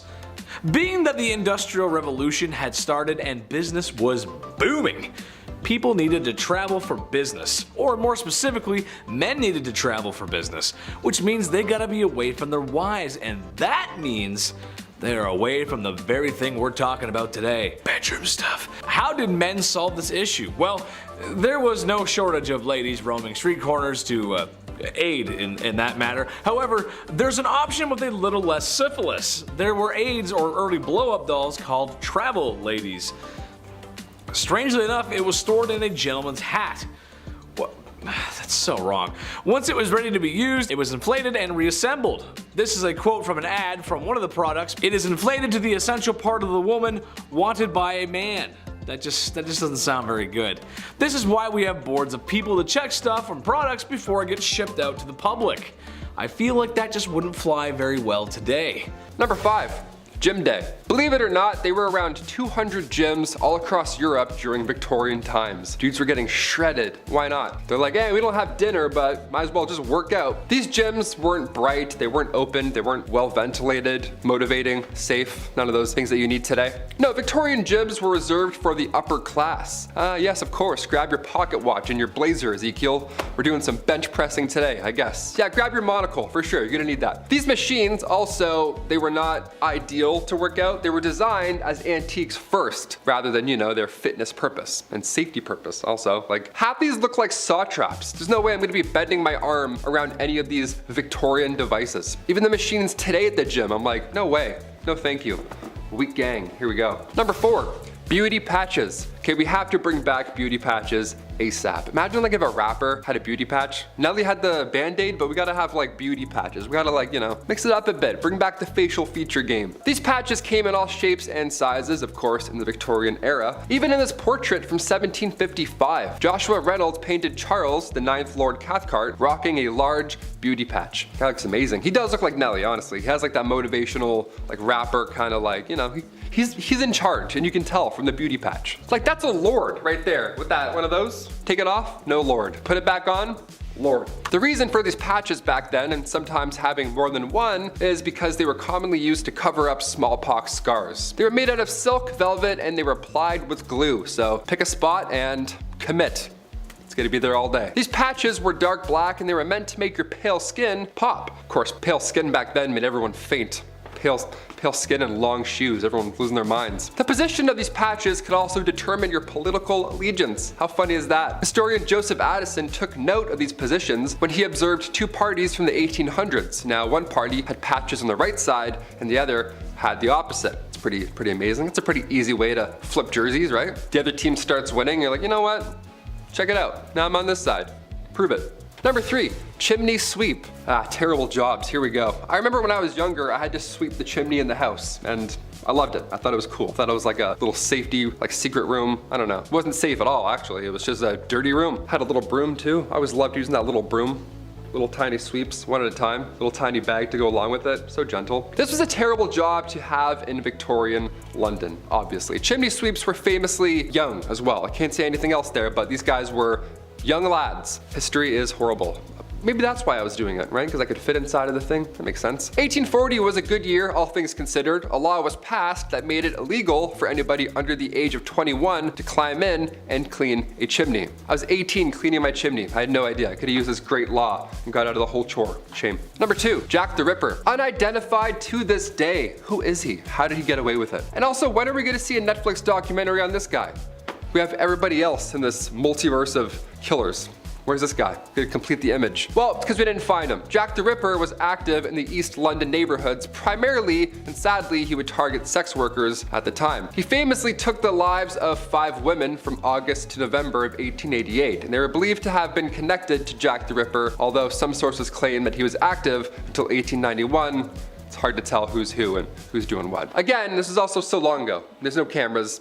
Hard to catch someone. Many believe Jack the Ripper had some anatomical knowledge due to the way that he left his victims as well, which is creepy. While there were some suspects, including a member of the British royal family, believe it or not, Jack the Ripper was never identified, so. Yeah, that sucks, really. We gotta find him. Can't, but we gotta.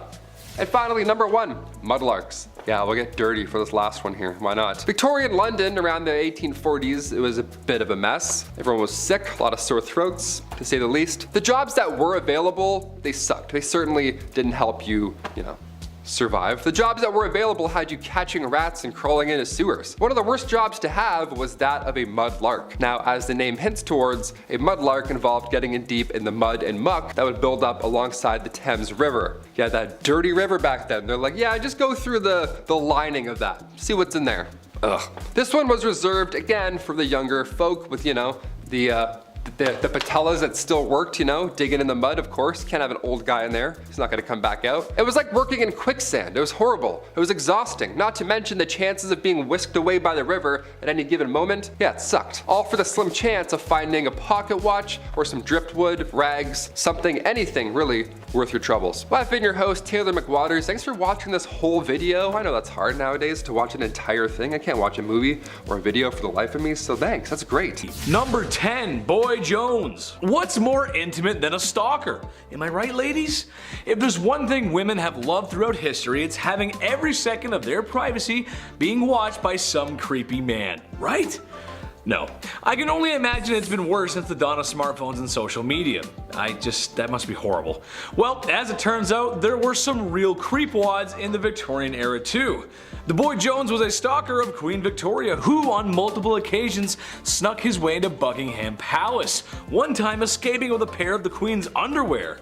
What? Arrested multiple times but still somehow found his way back to the palace. But what they should have done was swap the Queen's underwear for a pair of mine after a shift in the garden center I used to work at. Oh yeah, nobody's coming for you after sniffing those bad boys. Oh! Number 9, graceful words. This was a time when ladies were supposed to be ladies, and that means manners are on the table and elbows are off. Dresses were worn to not show ankles, God forbid an ankle or wrist bust out. I think more importantly, however, or rather unusual that is that women were expected to talk a certain way. Good evening, Mr. Burrows. You must excuse my tardiness. There was a dreadful man screaming at me because my ankles were shown whilst mounting my carriage. Your what was showing, love? Oh, you hurdle it. I can't believe it. Excuse me. I must be someone else. I don't need to tell you guys how ridiculous that is. I say fly out the handle, ladies. Wear what you want, do what you want. Number 8, shots. Not the kind I like. Well, I don't know about you guys, but nothing ruins the mood for me and my lady like being fired upon. Yikes. I'd like to stay the night, kid, but the automatic gunfire coming from outside is starting to get to me. See, all gangster impressions aside, things must have been that way for poor Queen Victoria as she was shot in her carriage in 1840. A young man fired 2 shots at her carriage. More attacks would actually follow in the coming years. It's kind of hard to feel that certain kind of way after bullets go grazing past your pretty face. The worst thing that ever happened to my generation was making sure nobody was home when you were studying with your boyfriend. I was too busy playing Call of Duty, but at least I never got actually shot at. You know what I mean? That's just a good thing. Number 7, expectations. Alright, this one goes out to all the married ladies in the audience. Hello, how are you? I'm doing great, thanks for asking. I'm curious as to why you got married and what your expectations were. Did you marry your high school sweetheart and live happily ever after? Maybe you had a shotgun wedding and after one night at the saloon. Maybe you just really wanted to find a nice man and settle down, start a family, be a mother. I think any of those options are great, so as long as you have options. In Victorian England, you were expected to do the latter. Women were expected to get married and have kids, and that's about it really. My question is, why were ankles and wrists an issue but giving birth isn't? What I mean is it's kind of a compromising position to be in. All I'm asking is that the girls get treated fairly and given choices and be allowed to show some ankle. It doesn't make any sense. You can look at her business down there but you can't show an ankle? That doesn't make any sense. I'm a magician. Number 6, double standard. Divorce sucks. It's no fun. The person you once loved and cherished is now the villain in your story. I love McDonald's and I don't ever want them to be the villain in my story. I love you guys. Gotta get those Happy Meals. Divorce is something that isn't new. Honestly, it was probably invented the second after marriage was. In Victorian times, men had the right to divorce their wife if they had committed adultery. Women could not. Well, if you refer to my last part, you know that men were doing more than a little window shopping when it came to women. When men left town for business, they would have hired the services of a woman who patrol the streets at night. No, I'm not talking about Batwoman either. So men can divorce women if they dare to do what they did on a regular basis. Yeah, that's totally fair. That's good. Equal. Absolutely. Yeah. Which are coming in at number 5 on our worst jobs countdown. Leeches are nowadays seen as little more than slimy and creepy creatures, but believe it or not, they used to be a valuable commodity in the fields of beauty and medicines. This job was often fulfilled by poor women living in the country and farmland regions. Wearing shorts or hefting up their long skirt, these women would wade into dirty ponds and waterbeds alike with exposed legs so as to tempt the leeches. When enough leeches were attached to them, the women would climb back out of the pool and scrape the bloodsuckers into metal pots and bowls. Seeing as leeches can survive up to a year without food or in their natural environment, this wasn't always a profitable trade unless you could find someone in dire or consistent need of leeches. Doctors did use leeches to aid in the curing process of all sorts of conditions, ranging from a stomach ache to joint pain to female hysteria, if you know what I'm talking about. Despite being used in medicine, leech collection posed major threats of deadly diseases and blood loss to their collectors. Suffice to say, I don't think I have any interest in going to a doctor's office if I'm going to be prescribed a leeching. Being given the duty of helping prevent and stop the spread of disease in your community would be an incredibly high honor, but maybe wait to sign that job contract until you hear the details. Nightmen definitely make it into our worst jobs countdown, taking the place at number 4. These men would wander the streets at night working what may be one of the most revolting jobs imaginable, collecting human feces off the street for proper disposal. They would dig up the feces from chamber pots, street wells, ditches, sewer holes, you name it. By the time the sun would begin to rise, the carts would be full of the city's excrement, which would then be carried off and reused as fertilizers for the crop that they later consumed. Yummy. Part of being one of the only people up at night means you're a valuable set of eyes. There are reports of nightmen catching burglars, or SA, in the act, or being called to bloody scenes by members of the public to provide alibis. There's also hundreds of cases where nightmen are the ones to find bodies of those who had met their ends out on the street. After long, solitary nights of collecting feces and seeing these crimes unfold, a nightman would collect his 23 shillings, which is $75 today, at the end of the week, and go home to rest before starting it all over again.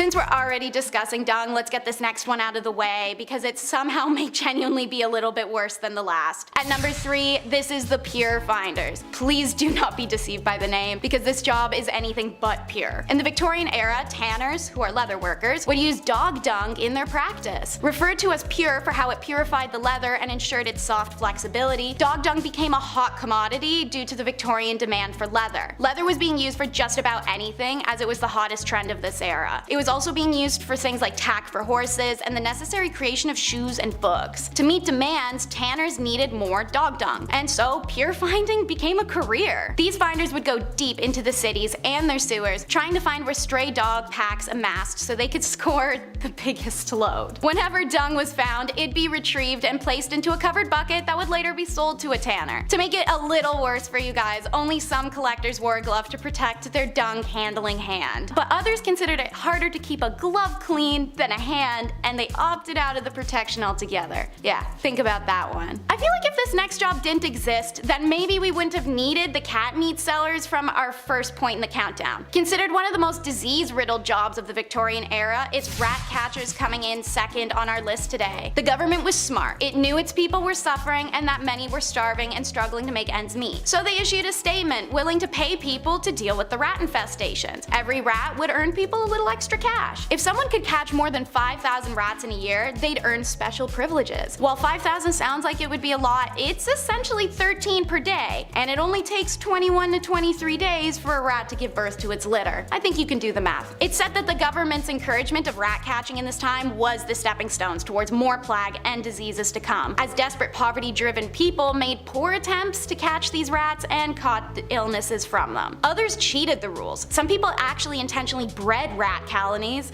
to supplement their captured rodents. Rat catching became such a lucrative business that gangs formed around it, and murders even took place when the cheaters were discovered or if somebody infiltrated somebody else's ratting territory. Between the venomous competition and high risk of disease resulting in death, it's safe to say that rat catching may have been one of the worst jobs. And now, what may be the worst of the worst for number 1 slot. Let's learn about the history of matchmakers. No, this isn't the romantic kind of matchmaking, unfortunately, but it's rather the business of matches itself. Working what was often a 14-hour shift, matchmakers were predominantly women who were immigrants, living in poverty, widowed, just overall in a bad situation for an era where women had pretty much zero rights. They were compensated poorly, often sexually harassed or assaulted by their management, and even forced to pay fines to their workplace should they be tardy or damage anything they worked on. Working with white phosphorus, the material found in the tip of the match to enable the instant strike anywhere effect, was highly toxic and responsible for a devastating disease known as phossy jaw. This nickname was given by the matchmakers to the particularly nasty condition that would cause the jawbone to rot and become disfigured. Eventually, this infection would spread to the brain and cause debilitating symptoms and extreme pain prior to death.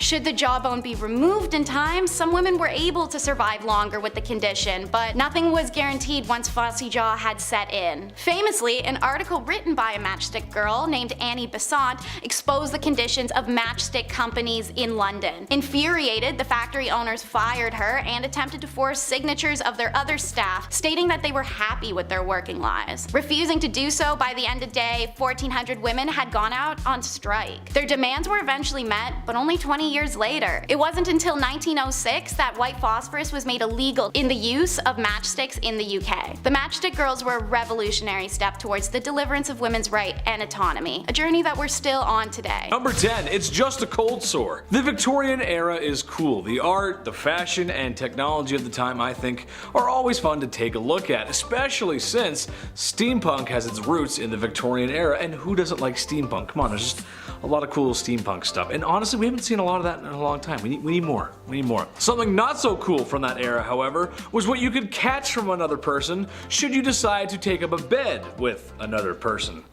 Syphilis, yep, one heck of a disease. Funny enough, it was so common that it was making intimacy itself an unusual practice. People were scared, and honestly, maybe rightfully so. There's no cure, and if it progresses to its later stages back then, well, you go crazy.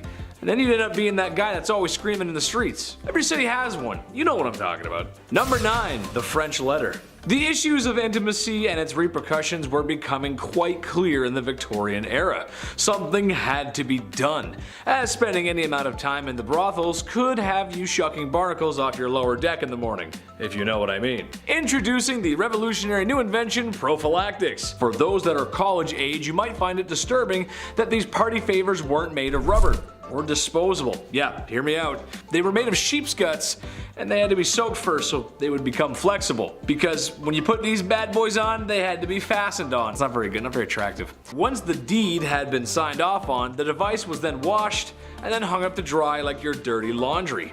Once it was dry, it was placed in a small box for the next time. Because seeing your wife's ankles might make you feel a certain kind of way, and now you just have it ready to go. And number 8, the products of our sins. Having fun when the lights can be turned off is great. Who doesn't enjoy a little toe curling? Yeah? Except sometimes there's this crazy thing that can happen, where after 9 months, another human spawns in. Insane, right? I know. Well, back in the Victorian era, this phenomenon was happening, but only for married couples. As you have to be married, of course, or else a child would be born out of wedlock, which to people at the time was just the worst. Oh, I never. These stigmas were not favorable for women, as some preferred to avoid that kind of press by abandoning or straight up just unaliving their children. Horrible, just horrible times. Just another one of those good old wholesome times in history where we were treating women with the utmost respect and decency. Very nice. We were actually not very nice. Number 7, diet. Bedroom misconduct was becoming a huge issue. Refer to number 9 and 10. While women did get most of the blame because, well, you know, history, men did get some of the blame. The issue of intimacy for men could be described as barbaric primal sense. So how do we curb this? How do we stop men from acting on these caveman urges, ooga booga? Well, simple really. Men just have to stop eating certain foods, as it was thought at the time that food had a link to the misconduct, or rather, the overabundance of bedroom-related issues, including mustard, pepper, rich gravy, beer, wine, cider, and tobacco. And if you weren't paying attention, that's basically the diet of every man in Victorian times. Not sure how a jar of finely prepped mustard would get you flustered, but okay, sure. The beer makes sense though, you know, have a few beers, and even the mop leaning over in the corner looks pretty lonely, and boy, that mop has lovely hair. Number 6, job market. Ladies of the evening, women of the night. Women who make beds go bump in the night. They were everywhere in Victorian London, a lot. It's partially related to some of the points I previously mentioned. Now, I'm not here to say it's necessarily a bad thing. Personally, I don't think it is. As they say, it's the oldest profession in the book, with an estimated 80,000 women working in the night by the late 1890s. You'd have to be crazy to miss that. I mean, they were literally everywhere. With numbers like that, there's something for everyone and in varying price ranges, as they can be found in brothels or townhomes set up by the wealthy men for their mistresses, pretty much anywhere trouble likes to spawn. Even some artists took advantage of this by living with the gorgeous girls of the evening, as going behind closed doors with one was debatable, but becoming friends? Now that's a social transgression. Becoming friend. How dare you befriend the people of the night? Number 5, zinc chlorine coats. This one's bad, man, but it was stopped before it became a trend, thank God. Picture this, it's Victorian London and you're but a humble city servant. Your job is to clean the streets. One night it begins to rain, as it is known to do in England. I hear it rains there a lot, I don't know. And the city provides these humble men with coats that have a zinc chloride layer in the fabric. It was supposed to protect against rain and wetness and whatnot. A lot of chemistry in this video, but some might already guess that this was a bad idea. Zinc chloride is not only corrosive, but water soluble. So, after a shift in the rain, a lot of these men came back with really nasty chemical burns. And no, they didn't have emergency showers like in Heisenberg's RV. They didn't have that, or your high school chemistry class. It was really bad. They stopped it immediately, because that's really bad. Number 4, asbestos fabrics. Chris will like this, he'll remember these. Picture this, it's 2004. It's Saturday afternoon and your dad just got finished watching an episode of Trucks. Nice. And now you have control over the TV remote. Saturday morning cartoons, here we come. I used to love the Kirby Show, he's one of my favorites. Love that guy. But just before you change the channel, there's a commercial with an old man who looks very concerned. And he says, Have you been affected by mesothelioma and or because of exposure to asbestos? Then you may be qualified for compensation. I believe it went something like that. Maybe I should call Saul Goodman. Where's he when you need him? All jokes aside, those commercials were not joking. They weren't joking around at all because it's been known asbestos was very harmful for a long time. So yeah, it was pretty bad. Victorian times were no different. Mostly using things to protect from heat or fire, and while it did do the job somewhat, it was very harmful for the lungs. And like the old man says in the commercial, it could be cancerous, hence mesothelioma. I said it right there. I said it the first time when I was impersonating him, and now I can't say it. Mesothelioma. There it is, mesothelioma. Number 3, radium makeup. Okay, sure. I'll give you that radiation and radioactive materials were pretty much being discovered and barely understood for the time. Okay, sure. It was new. Look up Madame Curie. Tragic story there. So when the very interesting radium was discovered, it got thrown into everything because, yeah, why not? Radium makeup, radium watches, you name it, radium was in it. While at first exposure to radium, you'd be fine, not too much to worry about. However, after years of direct physical contact on the skin, yikes, there's going to be a problem. It's radioactive. It's the reason why you shouldn't get too many x-rays. Not that it's radium, I'm just saying radiation in general is not good for you. Not much to explain in this one except it was used and manufactured in women's makeup and they used it, and I'm sorry, that's just rough. Number 2, mercury hats. Mercury was nothing new in the medical field in Victorian times. It had been used in ancient China for a long time before that.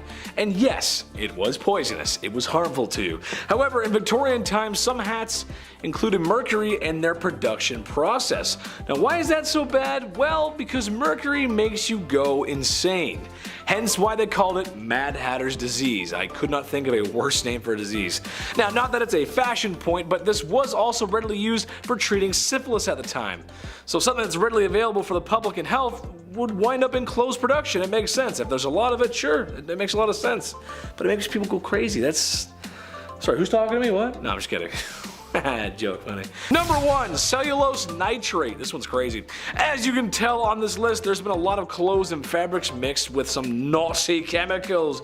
Naughty! Of course, this is years before OSHA or WMS, so it probably wouldn't happen today.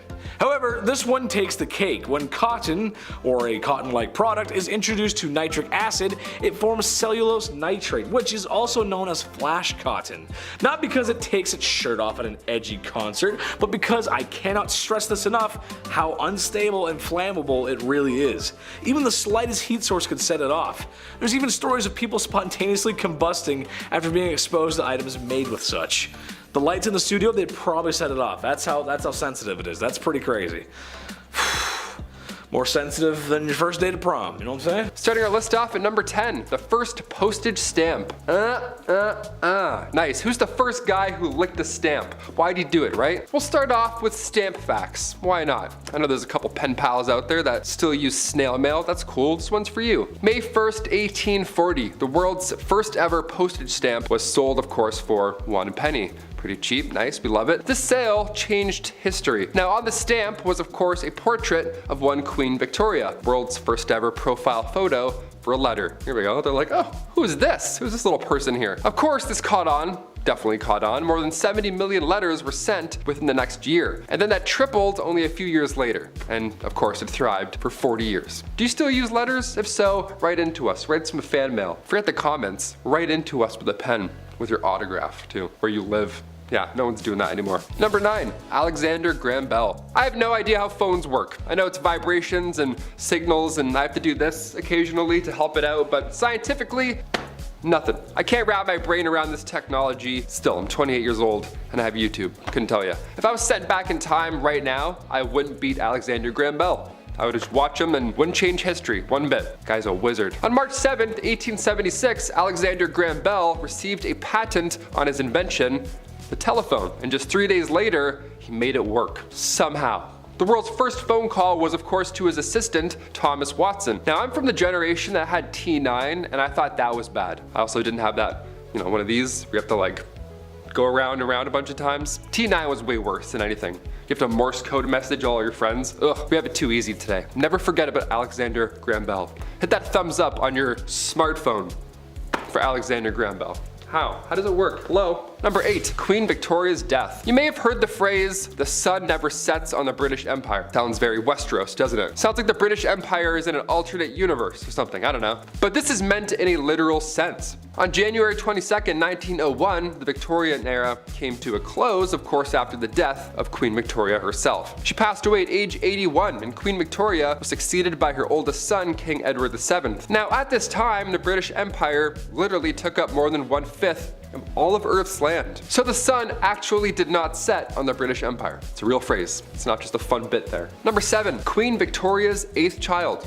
First of all, 8th? Kudos. Here's a fact that we don't talk about enough. Let's do this. First of all, I have no idea what it's like to give birth. I hear the comparisons and what it feels like, whatever, and it makes me want to faint. It's like peeing a watermelon or something like that. I'm gonna faint just talking about it. The fact that you can endure this pain is beyond me, and the fact that you want to as well, kudos. Now imagine being the queen and having the public, like everybody, talk smack about you and how you decide to give birth for the 8th time. Yeah, April 7th, 1853, Queen Victoria decided to use chloroform as an anesthetic delivery. Now everybody at this point that, wasn't a scientist, they were sure to voice their opinions on the matter. It was a huge controversy, although this act directly spread the awareness of this medical advancement. I mean, yeah, it sounds, they're like, yeah, don't do that.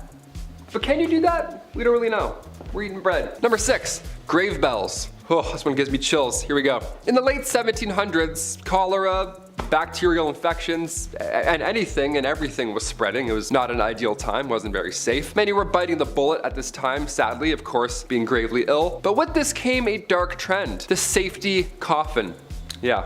Just a backup coffin. These coffins, Lord forbid you are buried alive, these safety coffins would allow the dead to rise again. Nice, like it's Michael Jackson's Thriller. They would just come out and be like, oh, guess who's back? Back in the Thames, here we go. All these coffins have extra comfort on the inside and a wire. This wire ran through the coffin and then attached to a bell on the outside on the ground floor. So if a passerby heard it, well, they would know something's up. Folks would get creative with their safety coffins. I mean, they'd personalize it. Like for example, a man named Robert Robinson from Manchester. He passed in 1791, but instructed his family and watchmen to open this special door that would reveal a layer of glass. So that's real haunting to find. Hey, come look at Grandpa. Yeah, he looks good, eh? Patent number 81,437. It was actually granted to Franz Vester in 1868, and it was an improved burial case. Just a glass case with someone who may or may not be alive inside. 50-50. It had an air inlet, a ladder, and of course, a bell. The description of the patent says, if too weak to ascend by the ladder, they can ring the bell, giving the desired alarm for help and thus save themselves from premature death by being buried alive. So now I ask you, if you're walking in a graveyard and you heard a bell ringing,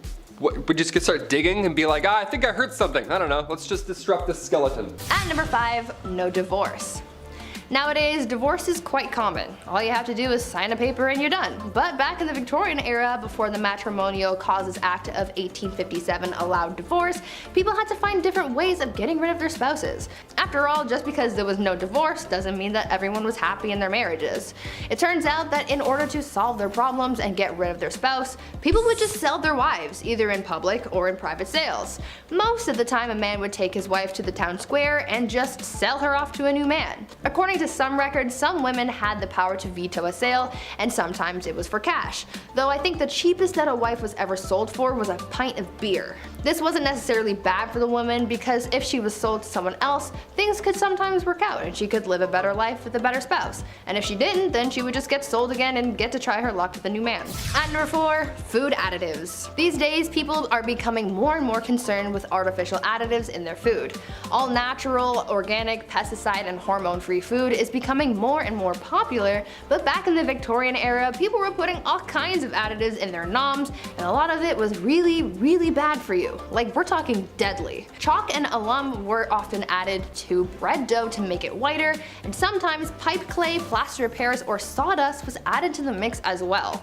Red lead was sometimes added to cheese, lead was added to cider, mustard, wine, sugars, and candies, copper sulfates were used in preserving fruits, jams, and wine, mercury was used in candies, and even ice cream was made using a water and chalk mixture. All of these unsafe ingredients are actually what prompted the food safety industry, because no matter what's going on, You shouldn't be eating lead, chalk, and mercury. At number 3, corpse medicine. Now earlier I mentioned the whole grave robber industry and how that really took off during the Victorian era, but now let's talk about how they used corpses in their medicine. Back then, some people believed that consuming certain parts of the human body could cure their ailments. I know. Gross, right? One of the more popular medicines back then was a mixture made with human skull and chocolate, and it was believed to cure apoplexy. Back in the Victorian era, medical texts were published describing what parts of the human body could be used to treat specific ailments. One text described mixing the skull of a young woman with treacle to treat epilepsy. Another text says that you could treat paralysis with a candle made of human fat. Apparently, executioners were linked to this type of medicine as they would, execute someone and then use the remains to become a doctor and treat people's illnesses. Imagine Grey's Anatomy, but with Victorian medicine. Sounds like an interesting thing to watch, but also probably not to experience. At number 2, mummies. Speaking of dead people though, people from the Victorian era were oddly fascinated with mummies. I mean, I can understand the fascination to a certain extent because they're old and cool, but of course, these people just had to be extra weird and take that obsession with mummies to heights that they didn't need to be.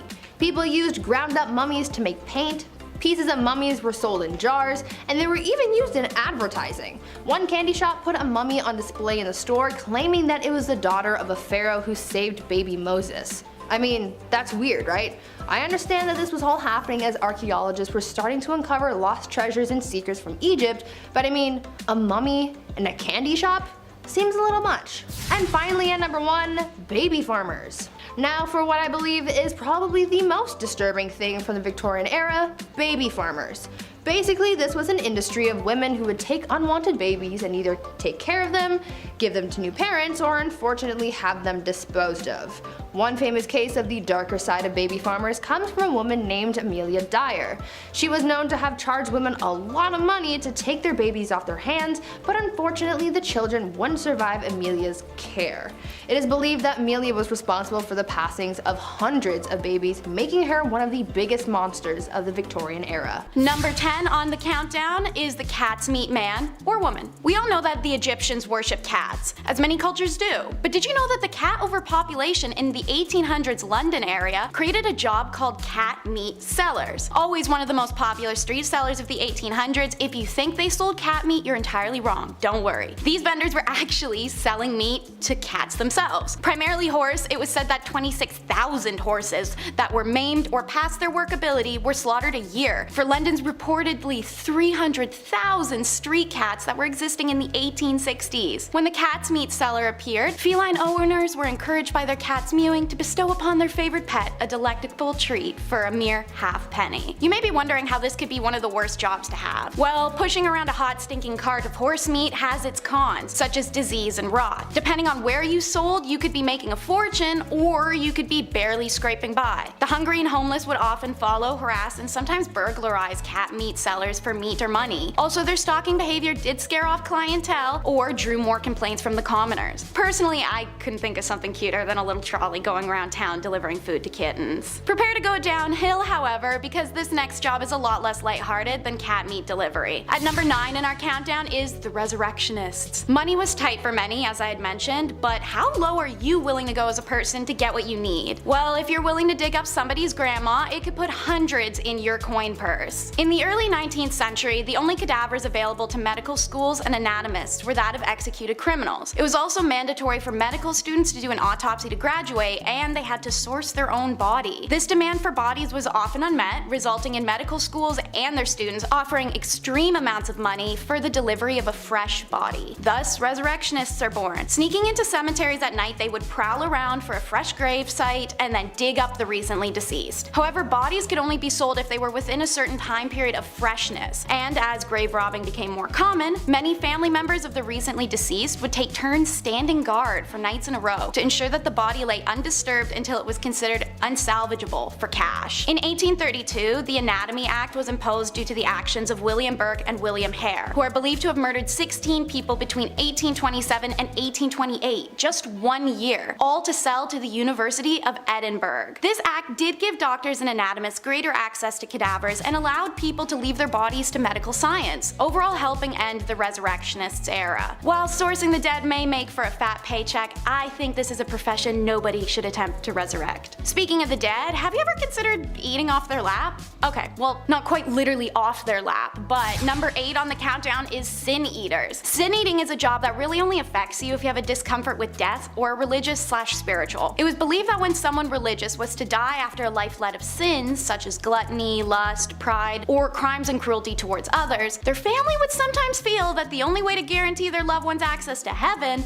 is through someone living taking on the weight of their sins. While the act is against the church's wishes, sin eaters go back as far as the 17th century. Depending on the family or the deceased, the meal served may be specific, but traditionally it was just a piece of bread. Placed on the chest of the laid out body, it was believed to supposedly suck up the sins of the dead, clearing them for a passage to heaven. Once the sins had been captured in the bread, the sin eater would sit on a stool facing the door and eat the bread before washing the bread down with a bowl of ale. Because he was a man who would willingly take on the sins of other people, he was often solitary in the community. However, sin eaters fetched a pretty fair price for the act. I mean, if it is true that you're taking on someone else's bad karma, you'd at least want to be compensated for that, right? Sin eating remained popular in England and Wales all the way to the turn of the 20th century, when England's last sin eater, Richard Munslow, died in Rattling Hope in 1906. Like sin eaters, our next job was one of public scrutiny and rejection. Number 7 is mudlarking. Victorian mudlarks are the original foragers of the foreshore. They would be scavenging for anything on exposed riverbed which they could sell in order to survive. This was the last ditch resort. People would hike up trousers and wade their feet around in sludge, feeling with toes as well as fingers for items that may be lost or discarded in the mud. All ages participated in this activity. However, it was usually those who were the most affected by poverty that were taking part. As a result, those seen mudlarking were considered shameful and the lowest of society. River Thames was the most famous for mudlarking in the Victorian era, as it was a renowned dumping ground that saw endless amounts of product travel through it. It was also a highly impoverished area, which made the desperation to make money all the more grand, filling their water banks with the poor. Mudlarking actually isn't out of practice nowadays, but it has changed significantly. Nowadays it can be a fun group or solo activity that on occasion does require a permit. You can join mudlarking groups or do tours while traveling. It seems that sifting through garbage was an unfortunate trend in the Victorian era, as toshers make number 6 in our countdown. Toshers, a fun word to say, the job, not so much. Unlike mudlarking, which was in the riverbeds, these workers went underground for their winnings. The Victorian era saw the development of sewer systems, and the poor saw opportunity in them. Toshers descended into the sewers to sift through raw sewage and find any valuable that may have fallen down the drains. It was extremely dangerous work, as noxious gas fumes formed deadly airless pockets, and since sewers were newer, the tunnels frequently crumbled from inefficient building. There were swarms of rats that had little fear of humans, and at any moment the sluices might just open for a fresh wave of filthy water and feces to come crashing through. After 1840, it did become illegal to enter the sewers without permission. Rather than abandon the trade, toshers began working late at night or early in the morning to avoid detection. It may have been a stinky job, but it was also one of the most profitable on our list today. I guess you'd go nose blind after a little bit. Right? Hopefully. On a warm summer day, the last thing you want after jumping into the lake on your cabin trip is to emerge covered in leeches. However, in the Victorian era, that would be a prime location for the leech collectors. Number 5. Corsets. Nobody wants a waist bigger than 9 inches, said everybody in Victorian times. I for one can appreciate the female form and the hourglass figure. It's admirable, sure, but that being said, I don't think we need to go so far to keep the female form in shape. The corset's a little too much. Corsets were those chest-tightening, gut-sunking, push-all to mincemeat to the top of the pie apparel that went under every woman's dress or every fat dude in his 50s who wants to feel 29 again. I don't think I have to tell you why this is bad or uncomfortable. The human chest needs to breathe, and when something's that tight around you, well, you struggle to breathe. Trouble breathing, fainting were not all too rare, especially in hot and humid climates. For my generation, you may recall Elizabeth Swann had issue with hers in Pirates of the Caribbean. And then she fell, and then Jack Sparrow caught her, and it was a good movie. But the corsets, I can't get behind them. Number 4, foot binding. While not exclusively done in the Victorian era, it was started in ancient times and continued all the way up until the 20th century, thus includes the Victorian era. A Chinese fashion tradition that takes women's feet and binds them and squeezes them until they begin to change shape. Poor ladies. Again, I don't think I need to tell you that forcibly changing bone and muscle structure in your feet just for fashion is a bad idea. I think you all know that. For starters, it doesn't look right. After years of binding, the shape of the foot drastically changes. Secondly, the health risk of doing such is not worth it. Oftentimes toenails fall off or become infected. Ugh, gross. Bones break and pierce skin. It's a bad time all around. Thank God we stopped doing that, right? Jeez. Oh, thanks. Number 3. Lard wigs. Wigs have been around for a long time. If you're a fancy politician from Washington, you wear a powdered wig, singing Yankee Doodle Dandy all the way to the Capitol building. Balding men, women, or really anyone can wear a wig. It's really for everyone. What I'm getting at is it's been around for a long time and we've come a long way. Given enough time and asked to tell the difference, I probably couldn't. I really couldn't point out a wig if you showed me. So we're getting really good at it these days. That being said, in the Victorian times, wigs were quite common and were fashioned with a peculiar substance. Lard, yes. Imagine every day of the week without proper baths or showers and living in close proximity to the Thames River. And you take a handful of pig lard and just slather that in your wig to style it. Put a gross sound effect in there, just gross sound, ugh. Do you imagine the smell? This is the most offensive hair crime since frosted tips in the early 2000s. Those were a big mistake too, I gotta say. I had them, but there's only one man who can pull that off. And he's in Flavortown, you know what I'm talking about.